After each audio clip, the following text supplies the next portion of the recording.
I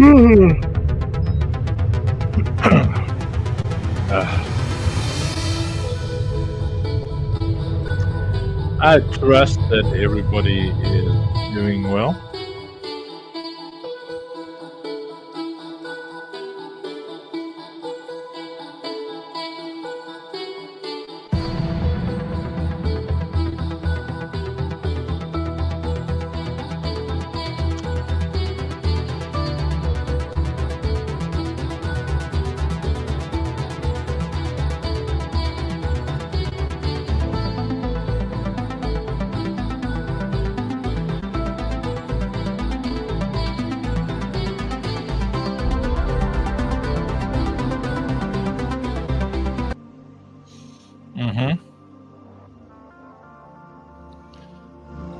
I think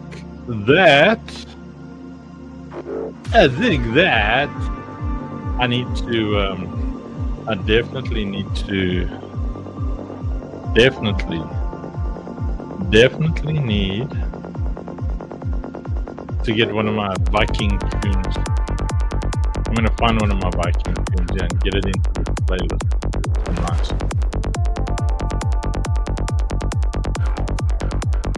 I got this nice bubblegum tune here. Quite a process. You got to convert the things. I'm on it, and let's go. We've still got like 14 minutes before the normal starting time, and we're going to be talking a lot about the upcoming TGE, Token Generation event. Token Generation event.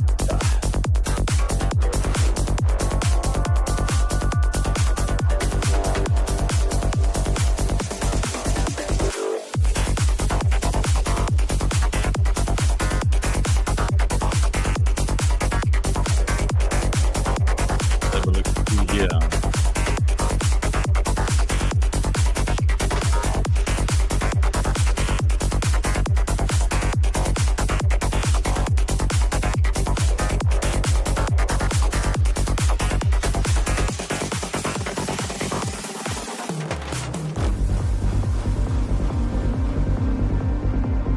I'm just switching to the music here to find my nice Viking tune. Like I need some Viking tunes in the background there. I don't remember what that musician's name was. That Ian Post. Ian Post. There we go.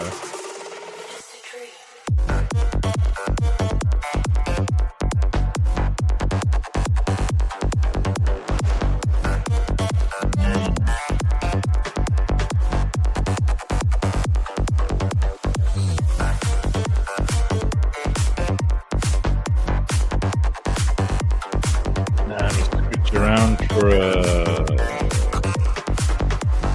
audio converter. Nice like my MP3 converter.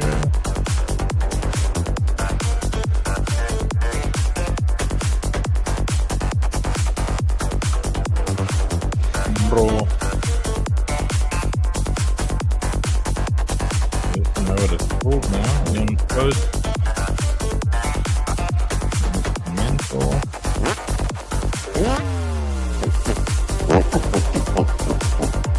Gaming on stage. DM, have fun building.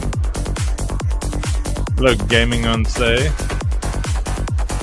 Man, Say is making big progress. Humongous.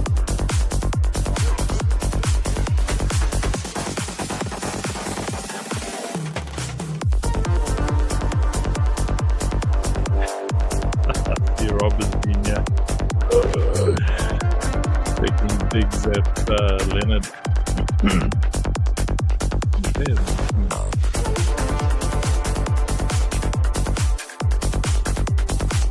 Make sure you're following the Gaming on Stage team on X. I know we're live in many on many platforms. The OSP TDX is putting more traction. That's pretty cool. I'm watching the metrics. Going live on multiple platforms every day to see where we've got to do the hard work. Build more community on the different platforms. Takes you about a good 3 months of consistency, and then you can have a look. Okay, that's where this is working. That's where that's working, and you put attention in all the right places. You know, I think doing a lot of hard work and heavy lifting on Arena Social was a very good idea. We picked up some spectacular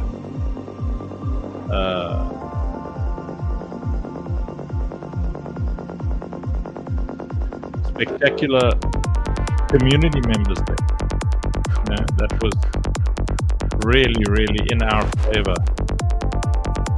Let me make sure I got a light on the I'm particularly excited about the way that, I wasn't too excited about the concept of a TGE, a token generation event. I really wanted a strategy.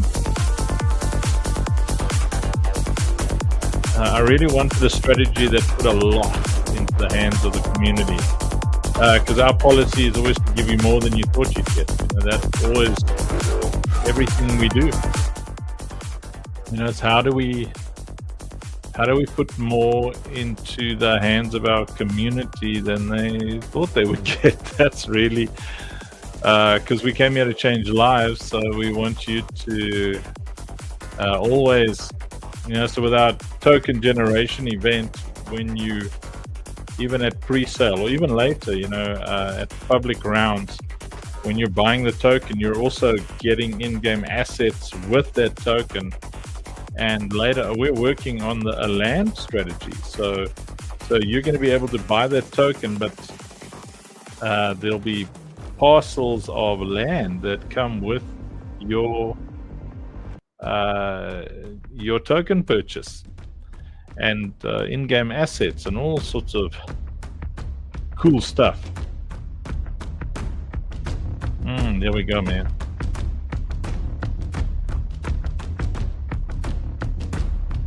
So we're still 7 minutes to go before the normal starting time for all the regulars join us. Salmon says, you're a legend. Please reply me, bro. What up, Salmon? Sarder! Man, I'm thirsty. What's get something wet?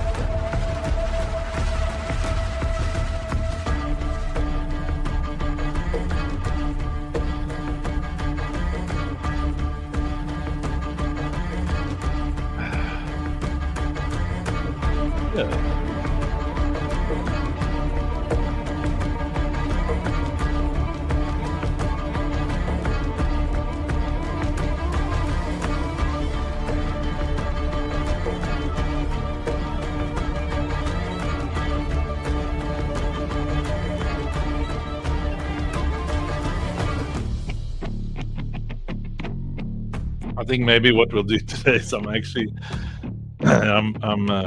sneakily working on things here. Oh, but Jason's here, so I won't be able to do it because he'll snack me. What? I was thinking of, building out the whole token generation strategy on PowerPoint in front of all the viewers before the community even gets it.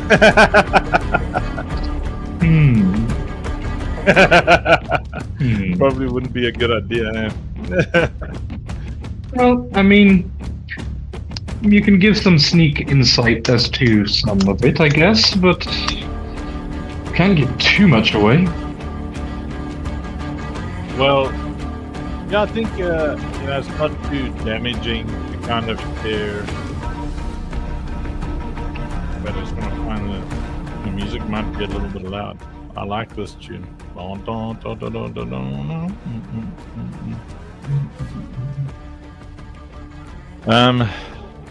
even was I saying? Yeah, we are like 5 minutes early. We're early birds catching worms. Yeah, I've got a feeling that Rob may be in a coffin. I saw him. He sent me a message a few minutes ago, so I think he's alive. I would not blame that man for being very, very tired. Note the extra very I shoved in there, like very, very. Him and Blush, man, they've been working. Oh yeah, they have, man. They have. I got some. What is this guacamole? Let me see. I'm gonna snack on some guacamole. Holy moly, guacamole! Holy guacamole! I've got another brief meeting in 5 minutes. I just wanted to pop in, say hi. Oh, nice. Hi. Okay, nice of you to pop in your briefs. Trying to cook up some investor activity. Oh yeah. Does smell like it? I've taken to mistrusting even things that are in my fridge of late. Yeah, just because it's green doesn't mean it's guacamole. Yeah, it might have been something else. Don't know what it was before it was green, It could have been like custard or yogurt or something. Lovely. Packages, man. What? I'm too lazy to open that, and it looks all crunchy as well. What am I gonna dip in the guacamole now, man? Let's see. And there's like cookies and stuff. Oh, I opened this one, yeah. Like these funny, long, crunchy things that my brother-in-law said I should dip these in the guac, in the guac. Well, how do you pronounce guacamole? You said guacamole. Like a guacamole. Oh, guacamole. What is that? What is guacamole? Is it like Italian? Is it Spanish? No, it's more. Pretty sure it's more Central Latin American origin.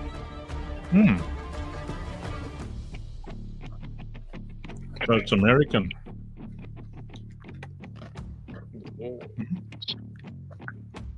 So yeah, no, dude, it was so good yesterday. Like having so many of the marketing and community building parts of the team in that meeting. Like it was a full turnout, like the whole team. Very exciting. Yeah, everything. What did you say? You had how many people 12. in that meeting? 12. That's bigger than most Web3 communities these days. Yeah, and that's literally just from a marketing standpoint. That's really, really exciting. I was borderline delirious during that meeting. It was just like back-to-back meetings. Dude, I was so tired yesterday. That meeting with Boo Boo, poor guy. I was just like trying to cope with Mantis explain the vision. Yeah. Finished it. Yeah, but it's hard. Like I was so glad that Stratos took the stage in one of the spaces today. With that we'd be invited, and Stratos stepped up. Because, like my brain was so fried. Like I did not have the like all around AI stuff. Really good space though. But I was in I had a meeting that was going to run over into it, and then I was just thinking, I'm just going to blank. I don't have the capacity in my brain right now to participate in a fast-flowing conversation. It reminds me, I need to find my iPhone because we've got a space tonight. Damn. We do. Oh, Andrew, I got a dippity dip. Okay. I'll be back.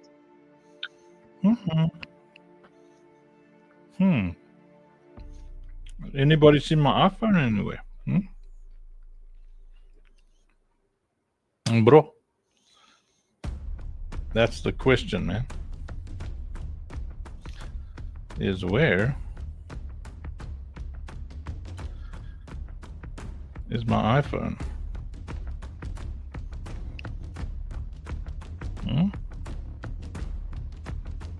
Let's see. Must be here somewhere.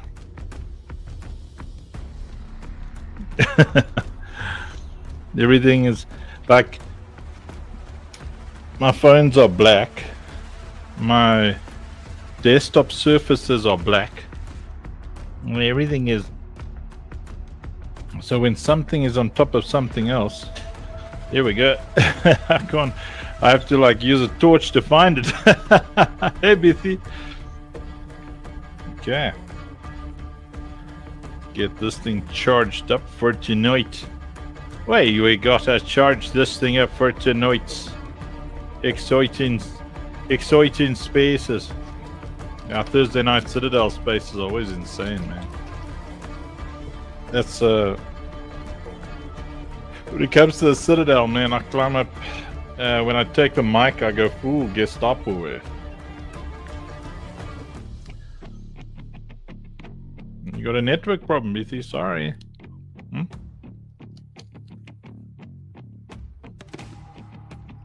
I got my dip. Okay.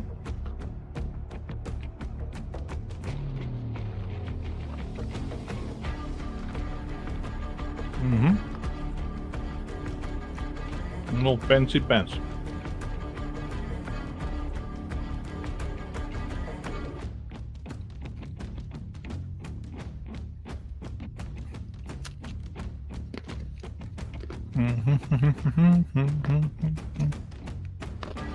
No. It broke off in the dip, man.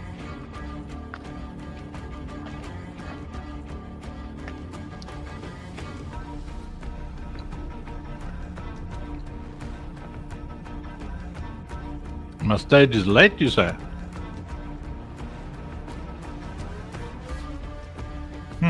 Oh, it was a bit laggy. Is that what you're saying? A bit laggy.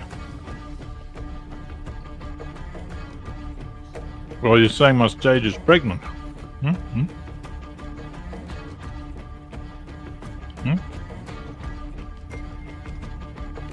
I'm looking here into your living room. See those beige curtains of yours? That's a nice chair. I like that, like leather, red fake leather seat rest back thingy there. Very nice, very nice.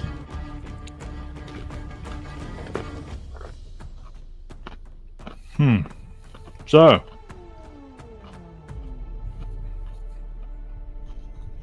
the question is,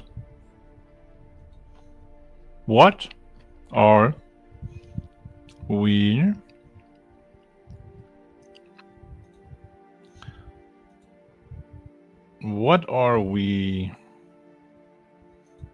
doing here? You know, what are we working on for our TGE?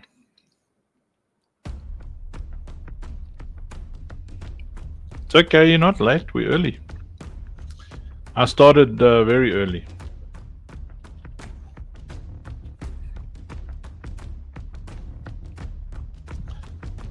So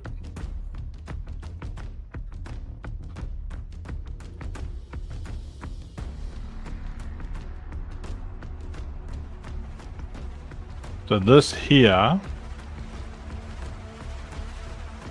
is a hint at what we're working on, and people who know what we're up to, you're really gonna wanna hold as much Citadel token as you can, and you can already start getting some of the sneaky pre-sale tokens by buying our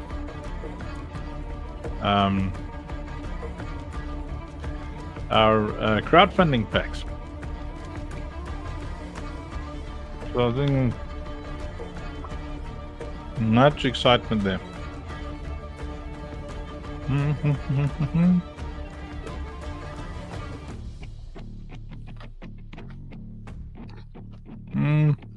I'm doing good, Bithy.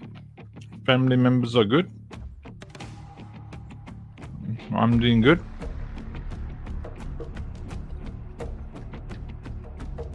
Excited, hopeful, and full of faith for the future.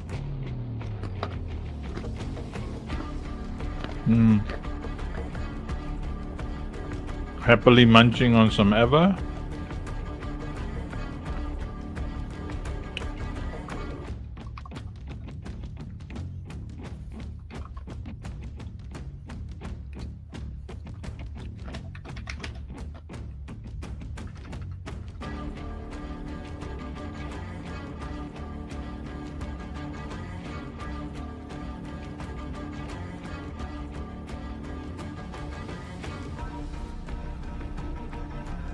Cool, BT.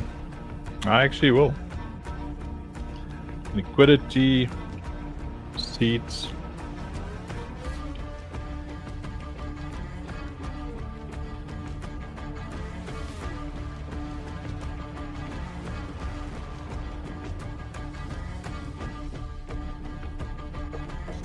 So you got liquidity, you got seats, you got shops.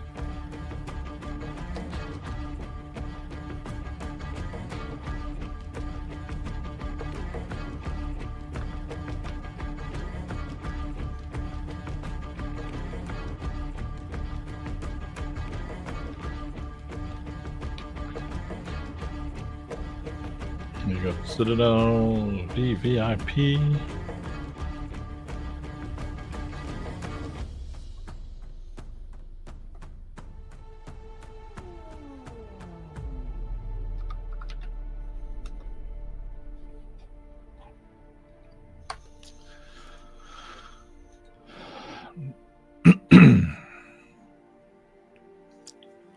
It's kind of a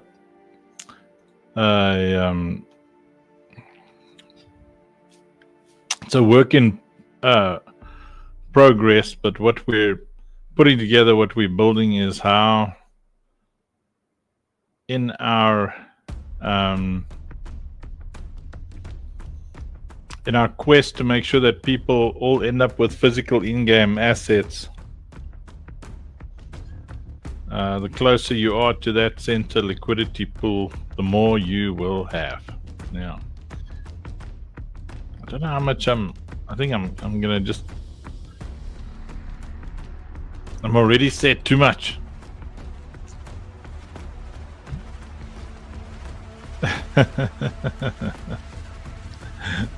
and I can't even do it. Nah, I'm gonna do it anyway vibe like I usually do, you know. Because so if you have a seat or you own whatever in our ecosystem, part of the privilege is that you get to hear things first, you know? So there's some stuff I'd love to share with the viewers,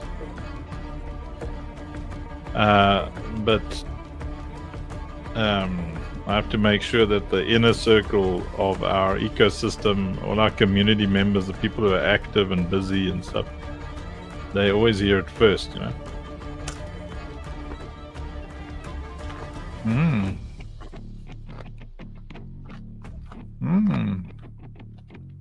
It was very nice when you put a bit of slap your mama on.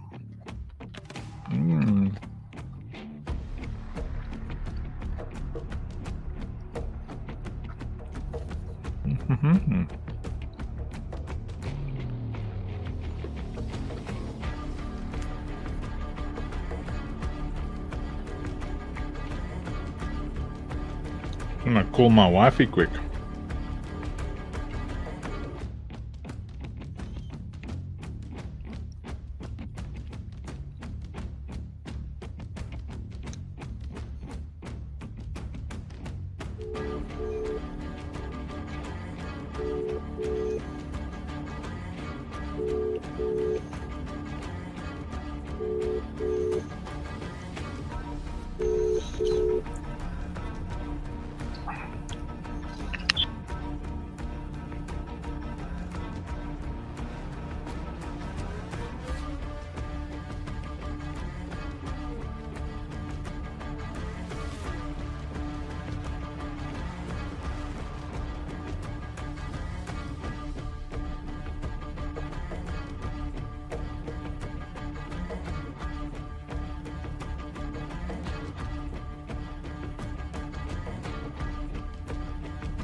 Yo, my family's away, so just it was my daughter's birthday yesterday, so I was just doing a quick call there. They were having supper. So on all the different platforms, you're welcome to leave a comment or two. How are you doing, man? How's your day been? Those are in our ecosystem. Are you excited about the upcoming Katsu Mint and then the big TGE event? There's Rubel. This Sheshi. Man, Sheshi, I mean, I see you everywhere, man. Are you at least getting some nice NFTs out of us? Have we sent you anything cool yet, Sheshi? Have you got your funky? Have you got any funk, Sheshi? Have you got Lucille's?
BT, don't I read your messages? I do. I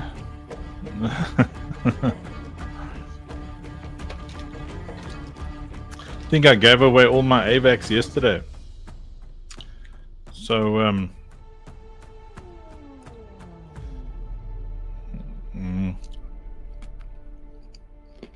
don't think I can actually buy any tickets.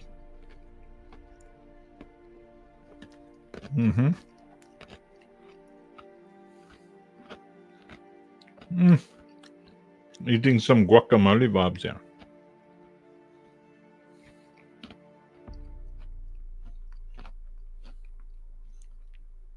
Well, if you were here, I'd also give you some. I'm eating some bread sticky things with some guacamole.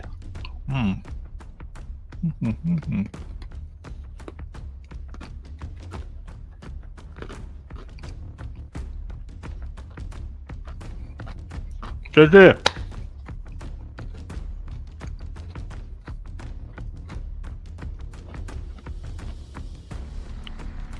So here's the plan, Sheshi.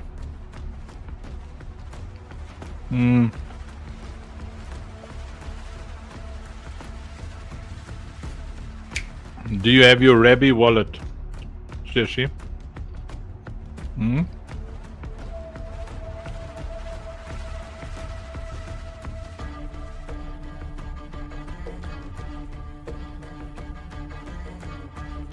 What you do, Sheshi, is you get that Rabbi wallet. I've got some links there at funk.africa. Jeremiah on Facebook. How's it going, Jeremiah? Hello. Okay, so you've got the wallet extension. Okay, Sheshi, so you go on Discord. What, Rubel? On the current face of SMS will not speak. I'm not sure what that means, Rubel. But okay, so Sheshi, what you do, right? So you get your say EVM, right? Get your say EVM, then you go into the Citadel general chat and you tag me and you say, this is my say EVM. And then I'm gonna ask all the people in the community to make sure that you've got a Lucille and you've got a couple of healer NFTs. I think you might have missed the window for the snapshot for the Katsu keys, but I mean, obviously we'll get some Katsu and some Rothborn into your wallet after that one happens, because you're always everywhere, man. We see you everywhere. You're super supportive. So we got to make sure that there's stuff in your wallet, bro. Hey, Ruble. Yeah, man. We just work. That's how we roll. We answer hardship with hard work.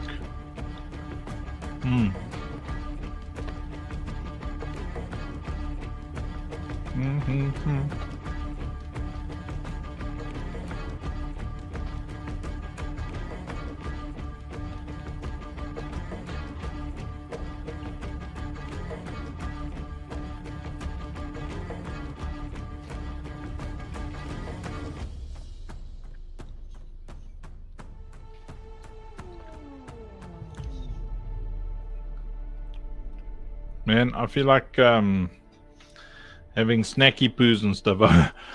We've got quite a major X space coming up just now, and yeah, Citadel Discord in general. Yeah, I'm lately, you know, I'm not very lively because we've been working such long hours, you know, so we're kind of watching the burnout. Yo, never worked so hard in my life. Yo, I'm like, I feel like I don't know if I'm half dead or half alive, but I'm here. We're live, and I'm here. And I'll hang out with you guys and I'll answer questions. And there's 56 people watching on different platforms. There's 26 watching on Arena.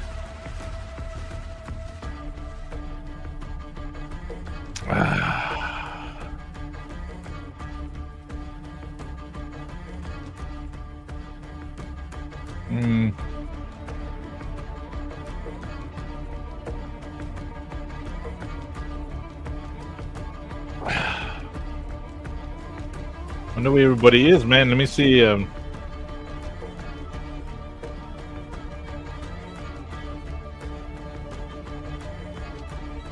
do a copy and paste quickly here.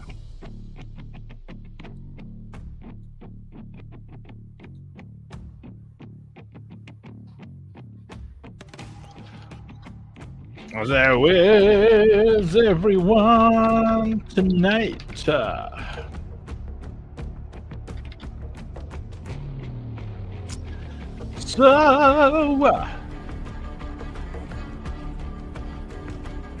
So we got a, you know, this big upcoming TGE, and it's good if you can be holding everything. You want to be holding funk tokens. You want to be holding funkies and funkettes and Lucille's and Katsus and Rothborn and Children of the Light and Doksukis and keys and all sorts of things. You want to have a seat. You want to, you know, Citadel seat and a OSP seat. You want it all, because everything in our ecosystem produces something else. Like everything, which is like super duper exciting.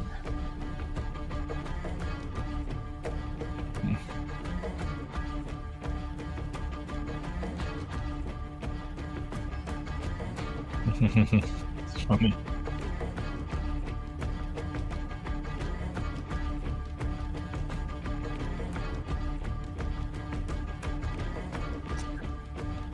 Unable to found that say EVM on Rebby. Should I add any customers? Probably just the EVM. Maybe in general, just tag Papa Bear or Joey and just ask them, or anybody will help you and say, how do I find my, say, EVM on the Rabbi? I'm not sure, man. You know, I don't even have a wallet. Can you believe it? Well, other people handle the wallet thing for me because since I got hacked, I just don't handle any of my own stuff anymore. I just hope like heck they're cleverer than me and they don't get hacked, because I mean I was like really stupid. Well, I don't think, maybe, yeah, I don't know. I don't know. It's tough to know whether I was stupid or not. I think I was stupid in how I got hacked. I should have known. Don't install things. But I thought, you know, it was like from a trustworthy source. That's what they do. They catch you with, it's called social engineering, where they pretend to be someone that you trust.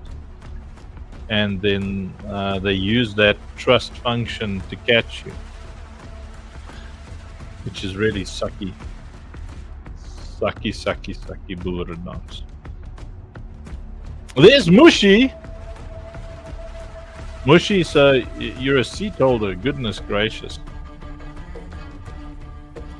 Mushy, do you know that people who have seats know what's about to happen with a TGE? Oh my goodness. Wait, I'm gonna make a cappuccino. You guys can look at my chair and you can listen to me talk.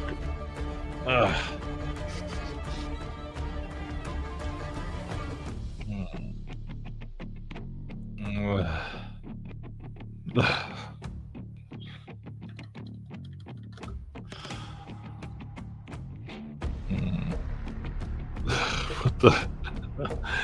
Dudes are sending me funny photos. When my name was Mushy Mush. I'm having cappuccino, no, cappuccino, no, cappuccino,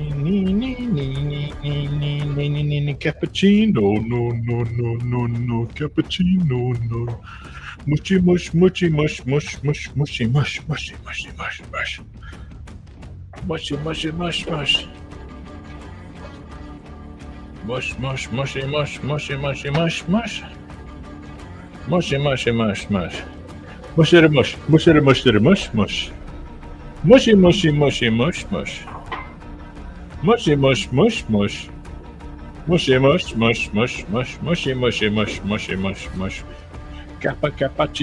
Cappuccino, making myself a cappuccino. Cappuccino.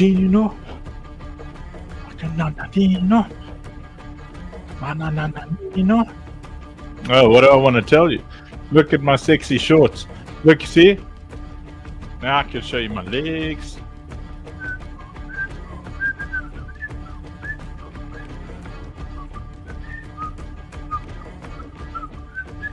Yo. Banana.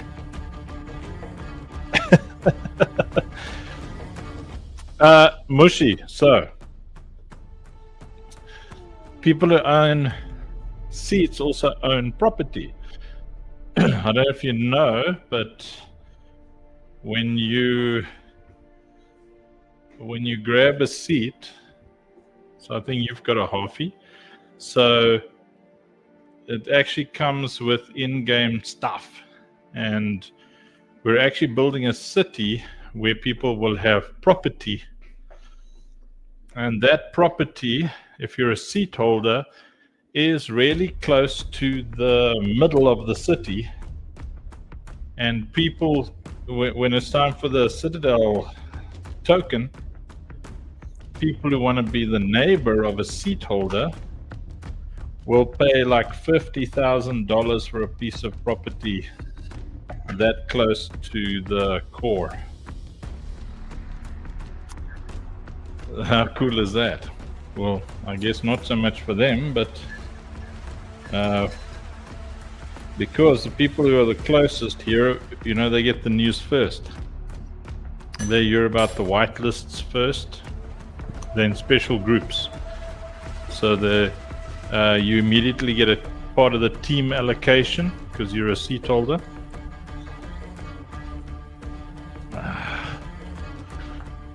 La la la la, cappuccino. Music is too loud. There's no such thing as music too loud. Rob. Hi. Hey. Yeah, man. I'll cheers you. With a coffee. Cheers. Yeah. Cheers. Coffee. Look, we even got both see-through. Hey, Mandy's also got those kind of cups. Is that the cup glass thingy? Yeah, glassy cup. Fancy. Or did you steal one of hers? No, they're the Nespresso ones. Oh, is that what they're complaining that the music's too loud? One, please hold. Background music. That's literally called background music. There we go. Is that better? Damn. Fade track in and out. I don't know. Did you have a nappy nap, or you just been working non-stop? Took a bit of a little catch up on some anime. That's a good idea. Hey, see, Georgia's taking a seat, Citadel. That's nice. Nice.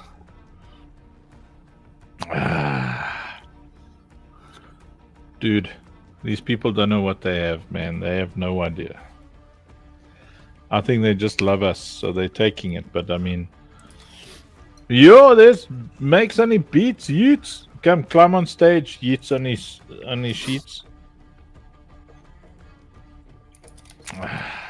Yeats on the sheets. Do you guys know I used to wet the bed until I was like 12, 13 years old? B, I'm looking here on stage, but I just see me and Rob. I don't see B. I don't see Joshua. Josh with a Ooh-ah. I don't see ooh-ah anywhere. Cheers. There's no B, cheers. There's no B with a double E. Yeah. But Hola. just the two of us. Away from stage for many, many years. Dude, I'm thinking that our TGE plan is just so good, man. It is so, the cool factor is redumulous. 100 cement. Cement. But now I have to build a whole damn city.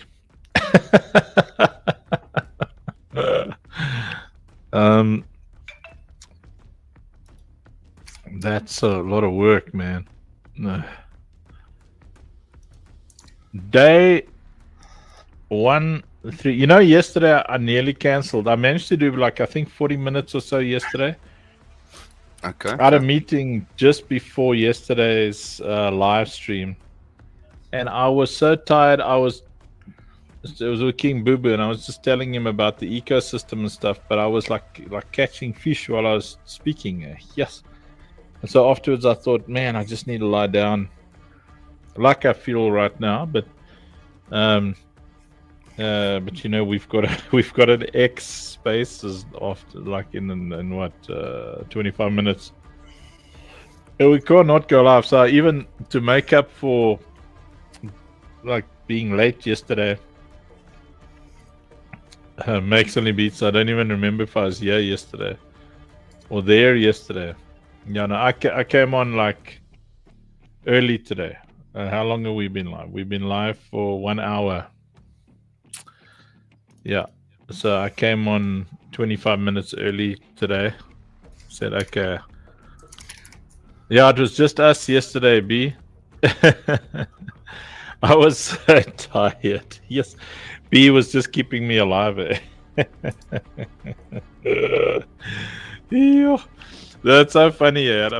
I saw, so in the early morning, yeah, at about 3 in the morning, I woke up, do my gratitudes. I see a message from Rob at like 8 at night, which is early for us, eh?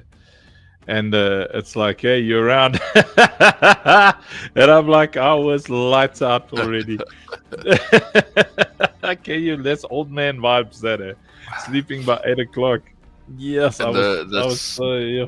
this morning when you phoned me to find out if I'd phoned you early in the morning. Yeah. Yeah. Yes. I'd just gone to bed again, you know, because I woke up at about 2:30. Oh, we're getting some post tokens. Thanks, Mushy. Yeah, I woke up about 2:30, and then I just faffed around for half an hour, and then I did my 3 hours of prayer, gratitudes, whatever. So, and then caught up with a bunch of stuff. Like I got the OSP deck. Yes, that OSP deck, dude. The naming convention was so broken in the conversion. I think Jason converted it to PNGs for me, and the naming conventions were so broken that nothing matched up. Like there was no proper 1, 2, 3. It's like 3_1, and it's not even the right place. So I had to separate them. So if you jump down there and you have a look, you'll see I separated the Citadel, because it's like this 2 random PowerPoint presentations thrown into one. So I got the Citadel related stuff on the left and the OSP stuff on the right. So I was sitting at like 6 in the morning or something, half dead, but I was happy, man. It's post 3. Did that replace cast 3? Okay, mush. That's interesting. Hey, you rugged you in 20 minutes. Don't ask Funky about post. You were rugged in 20 minutes. We will rug you for the rest of your life with us. Yeah. You're part of the family. So, dude rugged you in 20 minutes. Good Lord, man. Anyway, yes. Wasn't she on stage? Who? Mushy?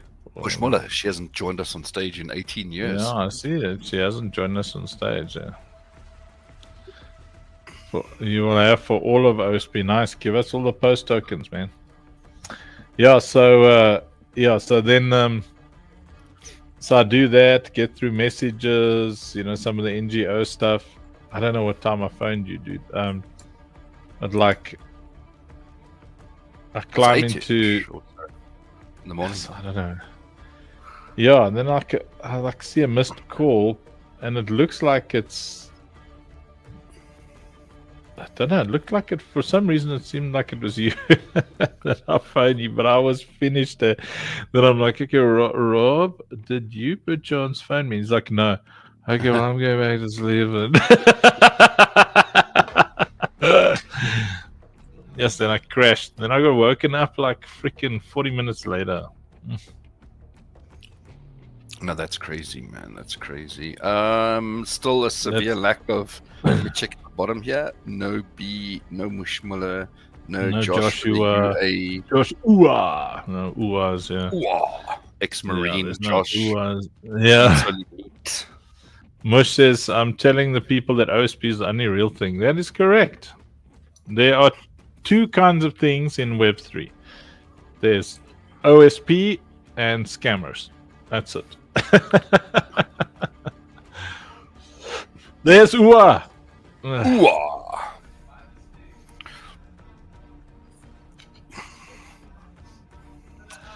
Mushy says it's true. It is true. Here comes UA. UA. Can you hear me? Yeah, that one's got nice echo. You're gonna sing. How does that look, Andrew? Hello. Oh my word! Oh, there's that steak. 2 fillet steaks and some cheese sauce. Hey, let's go. Hey, Joshua, are you proud of?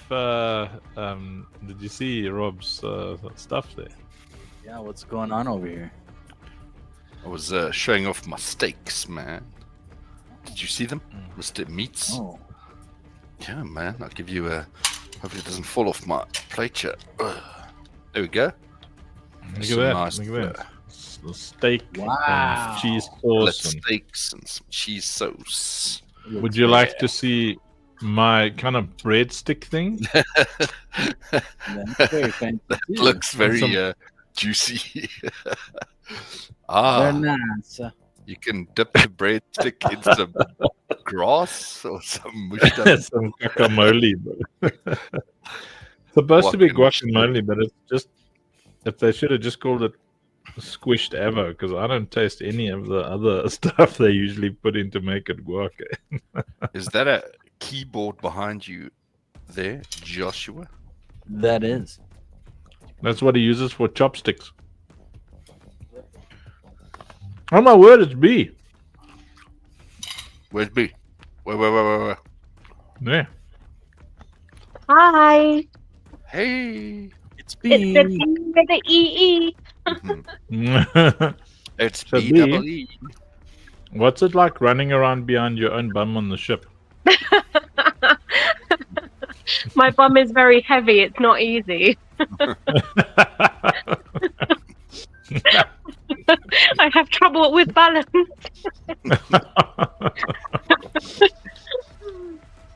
Brilliant. Yeah. B. I mean, we were all gonna run around behind Mandy's bum. With that other character. There's Gunther. Gunther, why aren't you on stage? I'm looking here. I don't see any Gunther. Oh, I haven't seen Gunther for ages. I mean, there he is. He's commenting, but hey, And he Ua, would- do you see him? Last time we had Mushy on stage with us. How many Mm, years? where's ago? Mushy? Mushy needs to come too. Hey, Joshua. Mm. Hello. How are you doing? We need to have probably a serious conversation about Betty Butter. What do you think? How do we? Yeah, because Betty Butter bought a bit of butter to put in the batter. But Betty Butter's batter's bitter because Betty Butter's butter was bitter. I mean, Did you Hmm. say that without looking at anything? I'm just No, you know he's standing reading.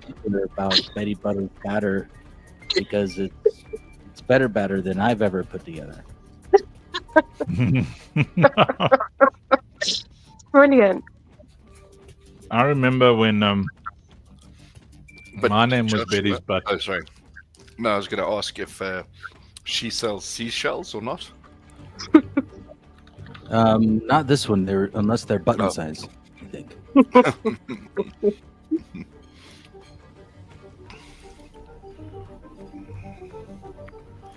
Did you know that Betty's second batch of batter was better than the bitter batter because the first batch of batter was bitter? So, I mean, most people don't know that. We didn't know that. No. Do you know what color it was after it was baked?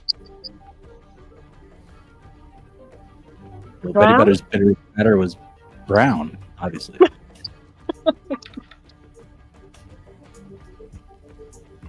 So Andrew, I don't know if you I guys don't know know. this, but this is what my wife thinks of me. What does it say? Probably backwards. Ooh. Morning, handsome.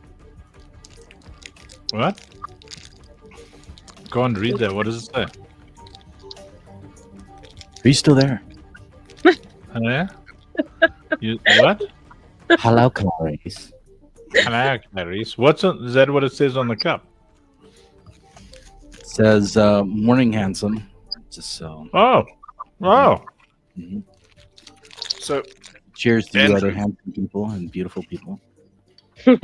Joshua, you have cool cups. I remember a mug that you showed us another time, and I can't remember what it said, but it was really cool. This one's cool. I got this was in Colorado. Oh, wow. It's quite That is cool. decorative. It is.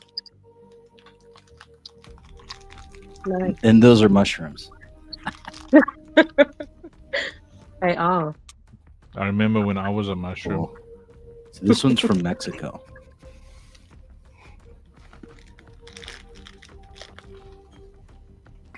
Joshua, you're really fuzzy. So, Uncle, you know, like you just mentioned when you were a mushroom, right? Are you still there? We're still Yeah, here. no. Yeah. We can't see you. So, Unc, when you were Amish, did you make your own butter?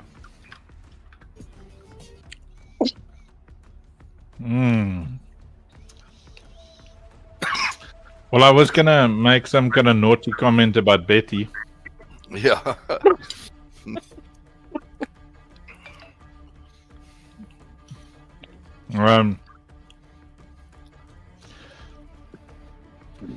But you know, as an Amish person, we had to leave Betty alone.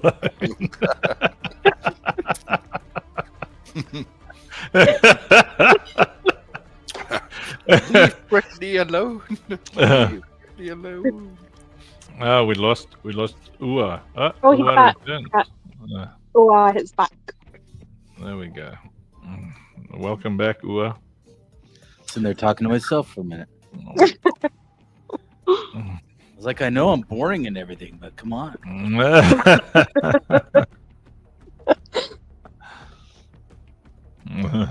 I was doing mug show and tell and everything. Yeah. You said mushrooms and then you disappeared.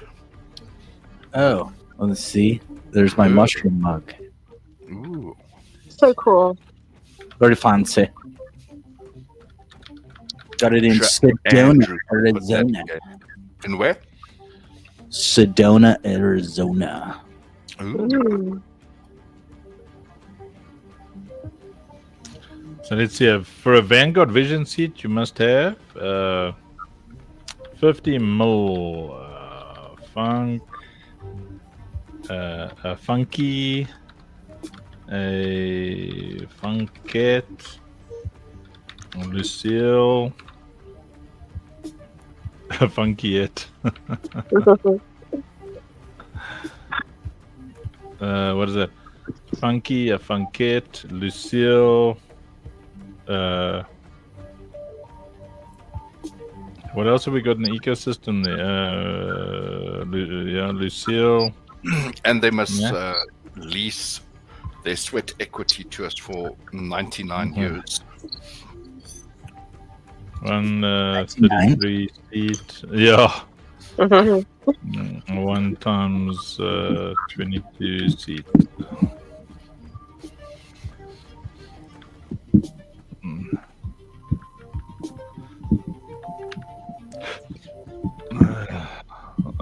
Maybe some for peeps who have 50 million, not $50 million of funk. My bad. I think Georgia has got plenty of funk. That's for sure.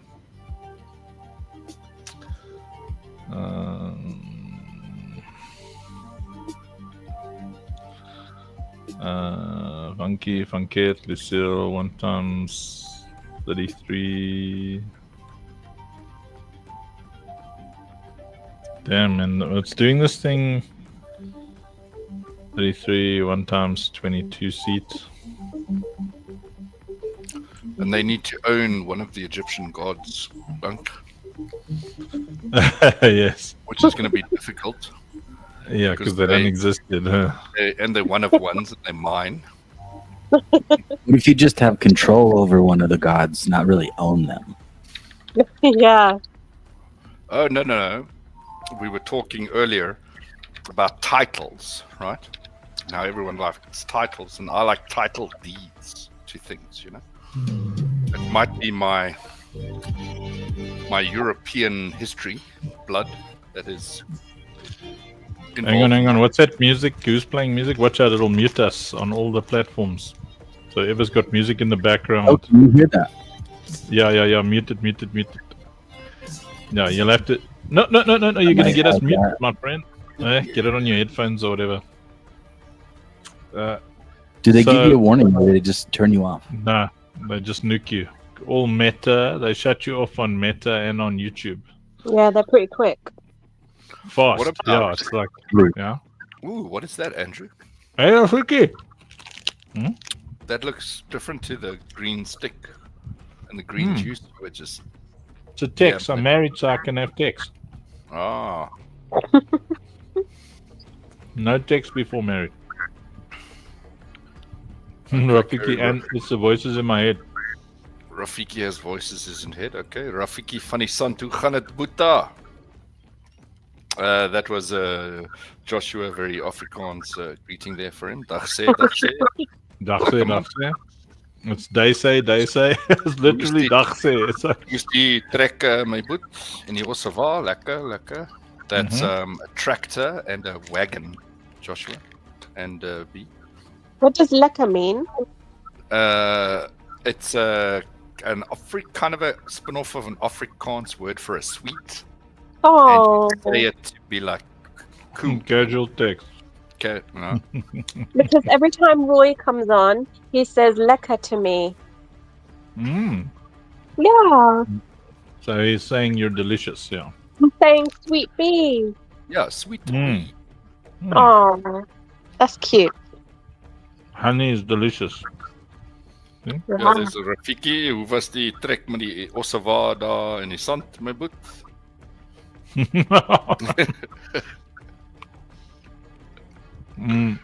And Ossawa B is like a, you watch those old like Indian cowboy movies and they got those wagons with the big giant wheels that are pulled by like cattle. Like a boot. Yeah.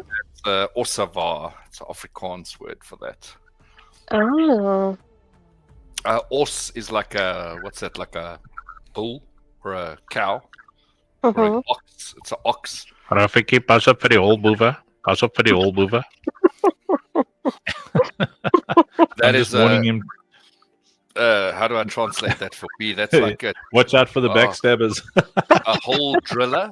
Like if you like when you're making fences and you're going to make holes in the ground to put the fence poles in. Yeah. Yeah, it's like that. Yeah. Oh, Gumpy, we on StreamYard, so you can. The link is there in the director's chat. You can see it there. So, B, I think I have asked you before. I don't think you gave me specificity. I told you I lost a lot of bits of my one knee, right, when I was motorbiking. Yes. So, it has yet to grow back. So what can I do? Like The cartilage or the bone? It was the cartilage in the middle. Yeah. So you've lost the cartilage in between. Yeah. So I'm waiting for it to grow back. You have a knee that I have. So on my left knee, when I fell like 17 years ago onto my left knee, and my cartilage broke off and is running around in my leg somewhere. It does slowly, it very slowly grows back. Has it improved at all? If I don't take like fish oil tablets, yeah, you feel it. Yeah. And it's still a bit annoying, Yeah. Do you take magnesium? Not sure. Magnesium's really good for knee pain. No, I kept the mother-in-law as part of the divorce, and she like feeds me food and vitamins and all these things. I don't know. You don't know what you're having. No. And I'm sure it's good stuff though, because I'm still yeah. around. What's another one? Like joint aid, glucosamine. Is it glucosamine? No, that's. I don't know if it's glucosamine. Anyway, it's like a joint aid, which has also got like the omegas and other stuff that helps lubricate stuff. It's a blue tablet, which has got the blue pill. I don't know, not different to Andrew's blue pills. My blue pills are for my knee, Andrew. I need to start thinking about that.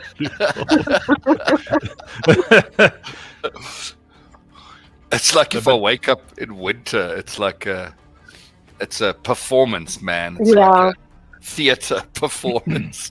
Yeah, just to get things moving, it's crazy.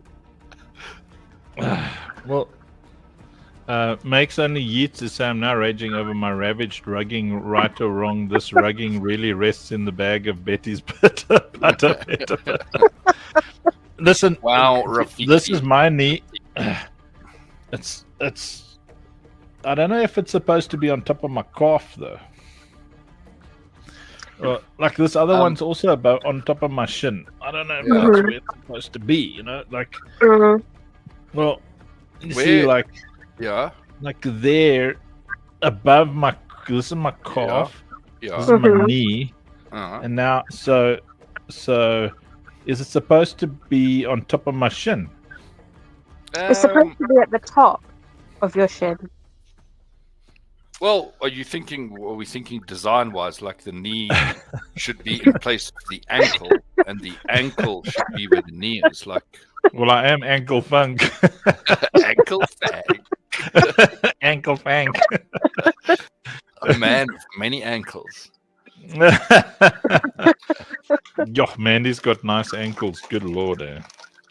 So Rob, Okay, what has Mm. Rafiki said there on screen? What has Rafiki said? Lekker Bootman lekker. He's saying, delicious, brother. Delicious. Oh, Tasty, brother. Tasty. to your knee.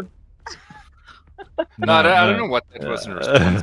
He was just saying I'm old, which is fair. Yeah. Fair, you got me there, Rafiki. It's me.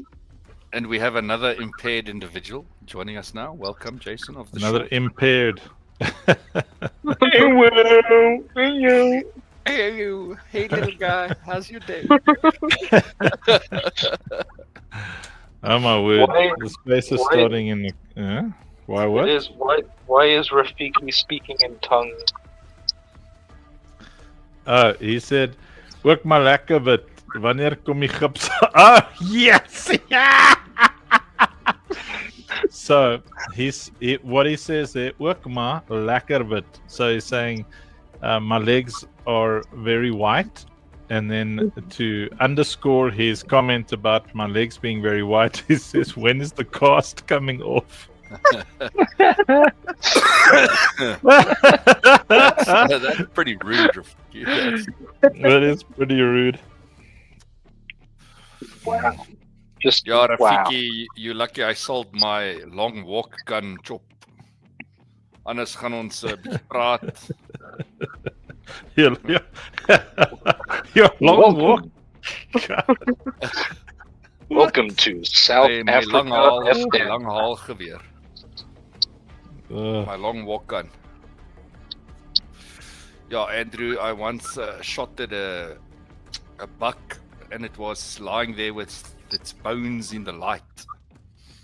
with your porridge wheel.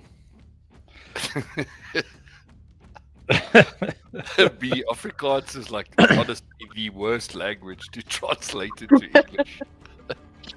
I can see that. And if Rafiki Okay, so- ever joined us on the stage, you know, he could talk Delight talk us for with us his- a little, you know. Delight us with that accent. So he said, "Hello there, salad leaf."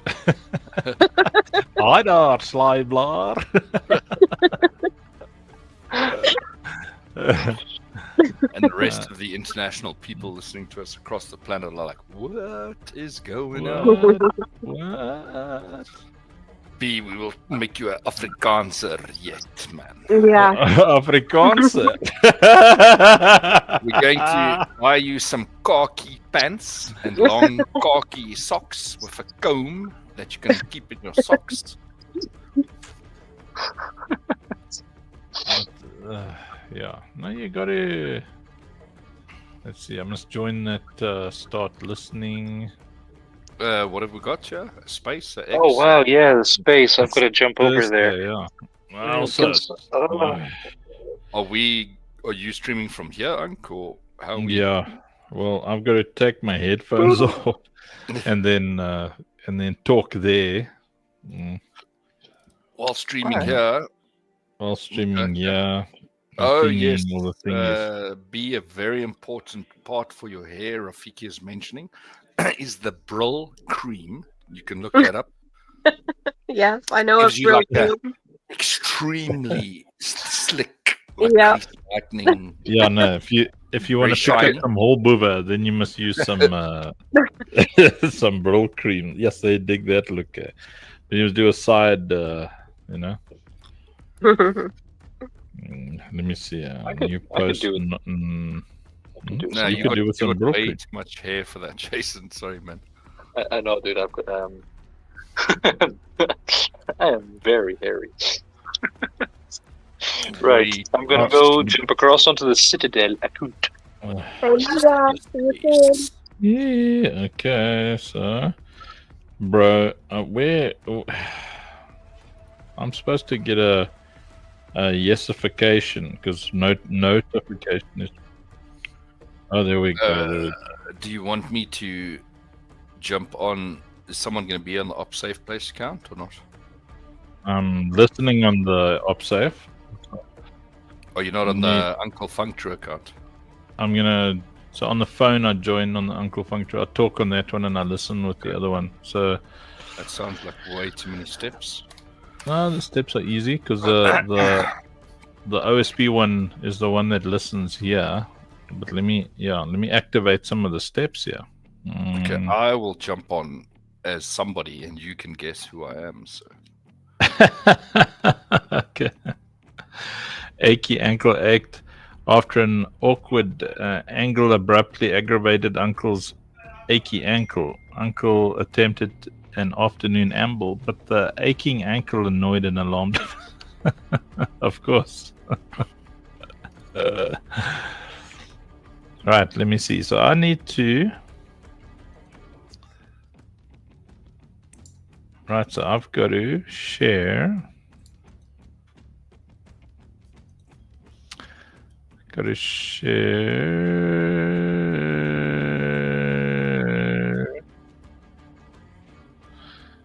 Dagnabbit, man.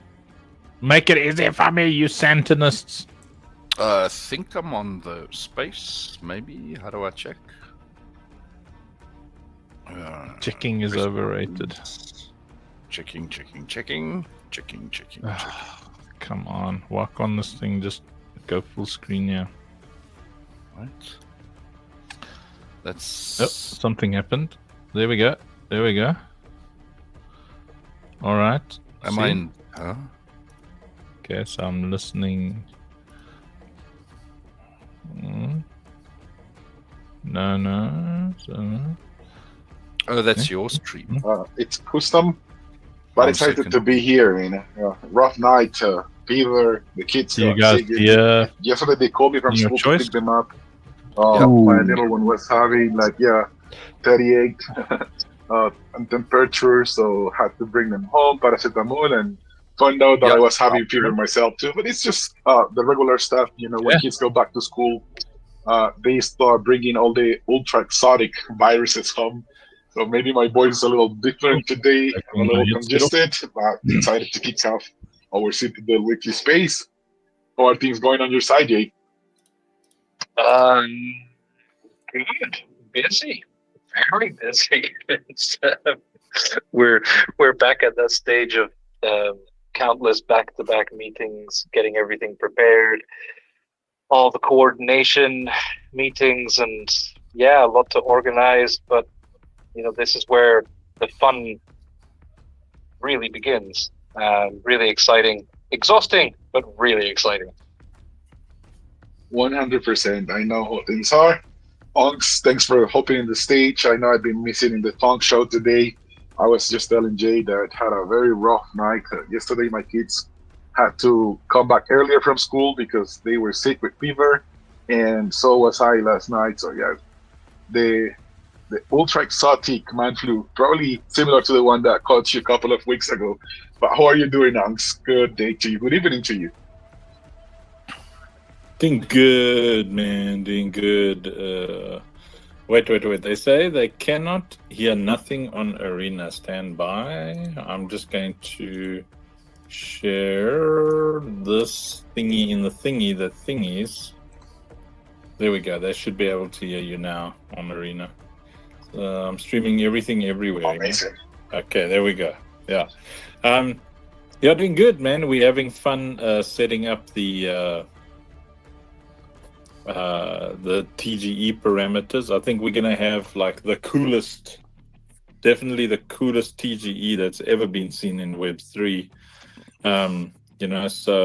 So working on, because as usual everything is asset driven, so assets mean everything from, hey, there's BK. What up, BK? Assets mean everything from the usual stuff that we're giving people to use in game, and now it's going to also be land and hangars in space and all the stuff I'm not allowed to share.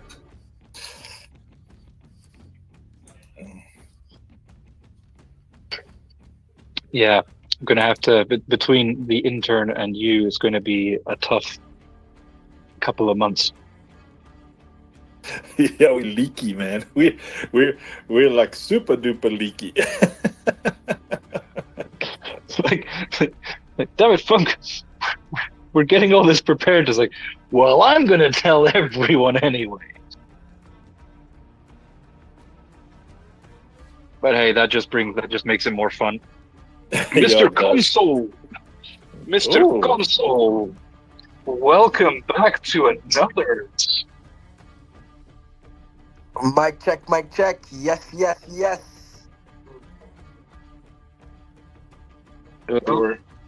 Jay, I know things are crazy. I'm gonna welcome Mr. Console. Shout out to BK for making it. I've been bringing him over the weeks, but he's been too busy. So BK, you're always welcome in our stages. There's a lot of things you gotta catch up with. If you heard Onks dropping alpha everywhere, like this is something I'm not supposed to say, but wait, I'm gonna do it anyways. As per his custom. But today I want to dive deeper on breaking down lots of things that have been going on that our community it's aware to some degree, but that others are wondering how they actually work.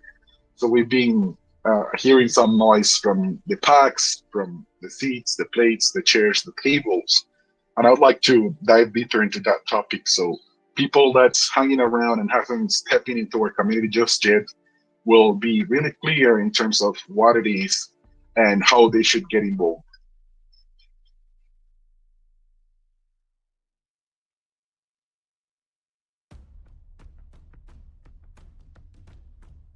Sorry, were you asking? Like, I do apologize, but my headphones just partially rugged at the end there. Oh, no worries, Jay. So yes, there's been a lot of noise nowadays in the timeline, and we know some alpha has been leaked, right? Onks just is spoiling the news about the TGE leaking stuff, and we've been seeing the packs around, right? Which is one of the ways for people to get into our game or into our community, and we've heard about seats and chairs and tables and plates. We want to break down these concepts towards all of those that are still hesitant about jumping into our community. So a little alpha and a little explanation in terms of what the packs stand for, what the seats stand for, and the tables, and why people should get involved and be early. Well, this one sounds like it's a job for the Funk. Man, my arms are tired from tying a high pony on my head, man. Yes, it's hard work. When you have to like get your hair all bundled up and then I'm watching why can't we watch comments on X? I think the girls and I don't know if any of the guys have got long hair, but like your arms get so tired, man. Like because you're like busy up there, and then after a while you're like, come on, man. So be saying 100. Yeah, that's hard work, man. Jeez, like anyway, okay. Are you asking for alpha? I'll give you alpha, bro. I've got I'll do it anyway. So in our ecosystem, we have a aggressively asset-based economy. So even if we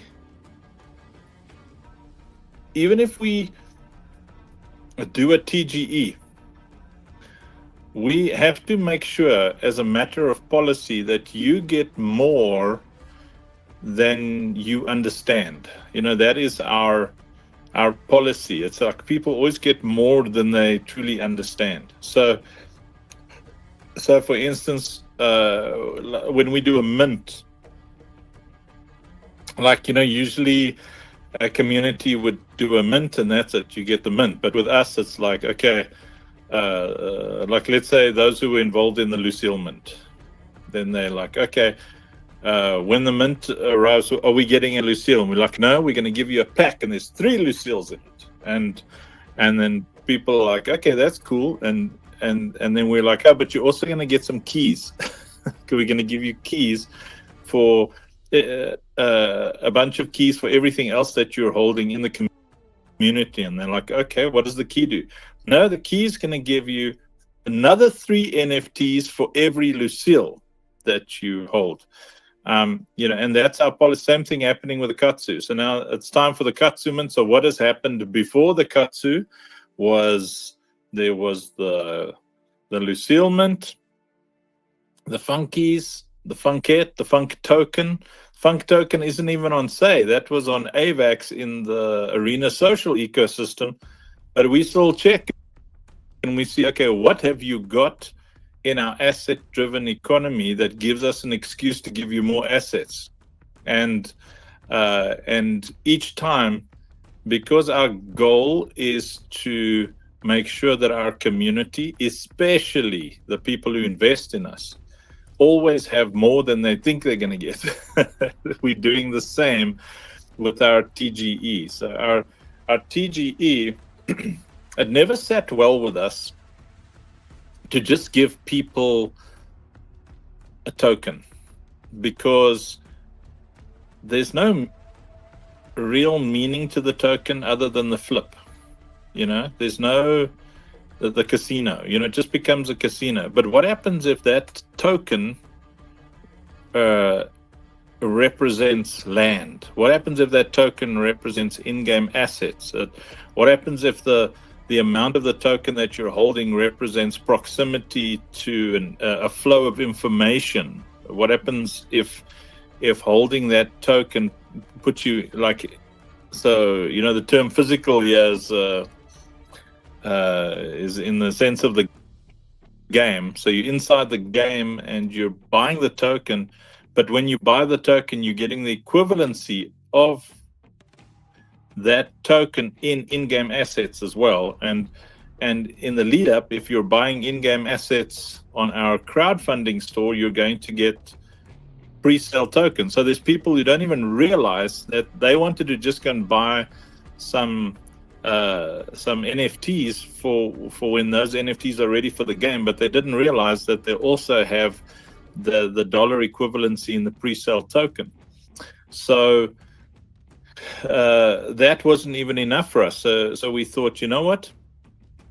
We're going to create an ecosystem where people who hold our seats, people who support the token in a large way, people who stake that token, people who believe in us enough to hodl, who are willing to do we'll have systems where you can stake a year in advance.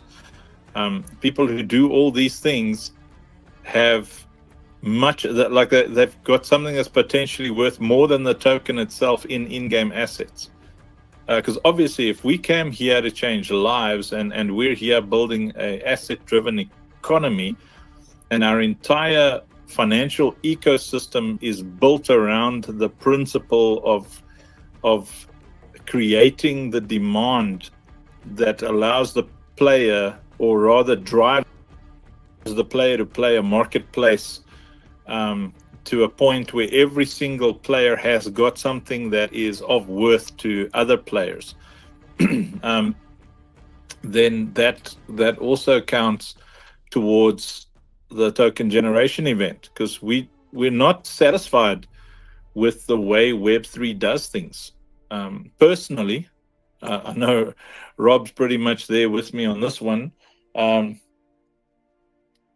but personally, I find most of what happens in Web3 to be scammy, without utility, kind of cult personality driven.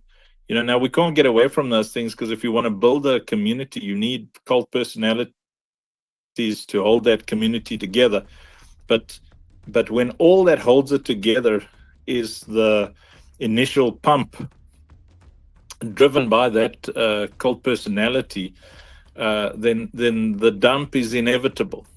And if the VC strategy is to turn that entire community into exit liquidity, then the dump is inevitable. So we're like, that's not the way we want to do things. The way we want to do things is if someone dumps, they're losing a lot more than they can even imagine. They like that. If you buy like, you know, $50,000 worth of Citadel and you dump it, you lose an entire piece of real estate in the game. You lose a lot. So that hodl factor, based on the fact that your holdings equate to in-game assets and a proximity to knowledge. In other words, if you're holding enough, or you were clever enough to buy seats early, or to get in on sweat equity early, you would be in that first wave to receive that first alpha every time, because we'll be doing major mints almost every month when we're in full swing. You know, just to give an idea of what we're building here, we only need 5,000 players to turn millions a year, because at 5,000 players, you're looking at around about 3 million NFTs in the ecosystem. And that's hard for people to understand because they don't know gamers. You know, they don't know how the mind of a gamer works. And once you see the NFT infusion system and you understand how important your inventory is, like every single thing in your inventory is extremely important. Once you see all of that, you'll understand that what's being built here is life-changing. So, you know, my final little thing on this soapbox on the alpha side of things is I cannot advise people enough to try and get as many of the packs on our crowdfunding site as you can before we put a limit on that number, because we'll determine the limit by who took what, because the reach is still so small. You know, crypto Twitter's just got a washing machine. It's the same people going from one community to another, and once we've determined who in our communities snapped up the crowdfunding packages, then we'll open it up to Web 2, and Web 2 is where we're going to fetch those 5,000 players and beyond. Anyway, I'm sure I made a fantastic mess of that. Yeah. It's yeah, there's no simple way to put it, but like mainly because there hasn't been a token launch that is done in a way where value equivalencies go in both directions. So people are by default receiving assets that are then used and valuable across all of the titles that we're building. So it's, you know, we attach the tokens directly to everything else that we're doing, and we attach everything else that we're building to the token. It's about being different and doing something different. Like, we get to have a lot of fun. We're here to build games. We're here to build an entire gaming ecosystem. And we don't have to adhere to what has been done so far in Web3, and especially not everything that has gone so wrong, where the majority of projects, even the ones that have meant well, and it's great to see the ones that, you know, are doing well. Like, I love the fact that, for example, Paradise Tycoon are doing, you know, great. They had a good style of launch, and it's about allowing value to come in to something and not just be extracted on day one. Like, if you want to launch something from the ground up, you do it through and through from the ground up, and you push upwards. And as the community grows, as the projects grow, value grows, and you stop the extractiveness where on repeat communities that have meant well have become the exit liquidity, be it by purpose or be it just by bad design. We get to be creative with this. And I'm going to stop there, and I'm going to welcome on stage BK, my brother. It's been forever, man. How you doing? Oh man, Yeah, Choice. Choice and I were having a DM war. He's always like, "Hey, come join," and it's always like after I put the phone down and start working, and I'm always constantly coming back like, "Damn it, I missed it again." So I wasn't gonna miss it today. Um, yeah, I would say to and I imagine that's Jay. Jay, is that you behind there? The Yes, Citadel. sir. Yes, sir. Yes, yes. I see you boys cooking, man. I see what you guys are doing in the LinkedIn world and Funk. I'm gonna be chilling in Web 2 waiting for you guys. That's what we're doing right now. It's just chilling in Web 2 waiting for you guys to come over. Um but yeah, what wild shit going on. I did correct me if I'm wrong, but didn't Warp just partner with Immutable? Is that correct? Yeah, they did. Yeah, yeah. Yeah, I'm just keeping abreast of things going on. Like I said in my LinkedIn connection there, X don't really use too much because it's you guys know how it goes. But yeah, so much you guys have just talked about that I wanted to touch on. I think the hardest thing for you guys is gaming in Web3 is in Web3, there's an expectation of profit, right? There's always an expectation. That's always the underlying elephant in the room is, yeah, but can we make money? And that's while at the same time it's been a glorious thing, as we all know, to make money in Web3, but it's also a double-edged sword where now everyone has this expectation when they get into a project that they're just going to get moon bags. And for you, especially like you guys who have a long-term vision and are building for a longer future, like it doesn't really sync with that short-term mindset of let me get my moon bags and that's all that matters. So it's a bit of a I wouldn't even call it much of a barrier. It's just I think an explanation of expectations really sets the tone, for people coming into the project of, hey, it's not about just making some money and bouncing. It's about really building something that I mean, shit, guys. How long has it been since we've known each other? 2-3 years now, Yes, and sir. still the same talks. Like who is going to step up and actually create something? It's still we need to build a game for Web 2. Like that Web 2 will play and stuff, and like out of everybody. Because you guys know the noise on LinkedIn, and crypto's getting a little stronger because of Bitcoin over there, and all the nice intervention from Michael Saylor selling paper Bitcoin to everybody. But I would have to say it's really nice to see you guys still pushing forward, still doing it, and actually progressing.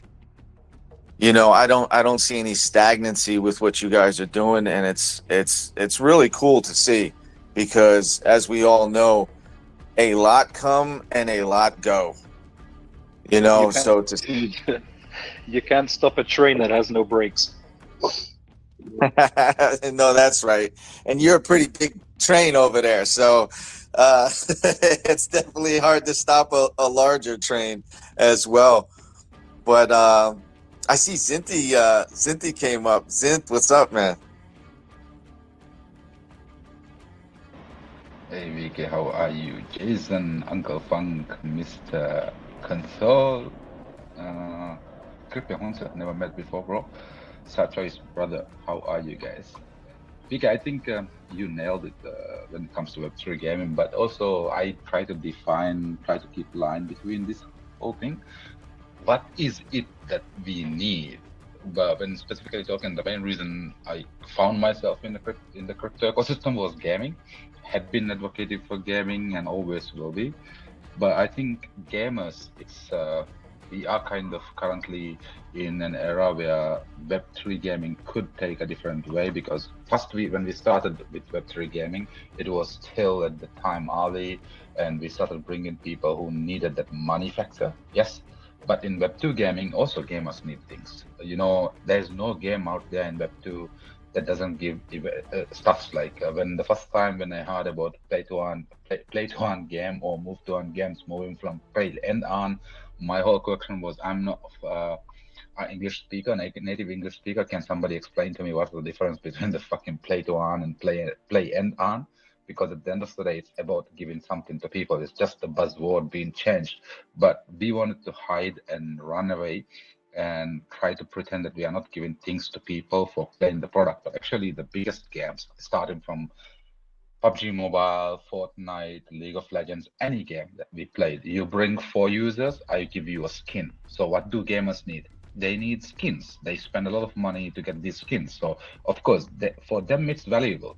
If it's a game like Entropia Universe, you get a skin, you get the unit, you get the land. You could actually sell for real money. There was no crypto included. And I think now we are getting into an era that the games are basically separating that part, the investor aspect and the gamer aspect. And I don't see even the accelerators and incubators these days kind of forcing a bit like before.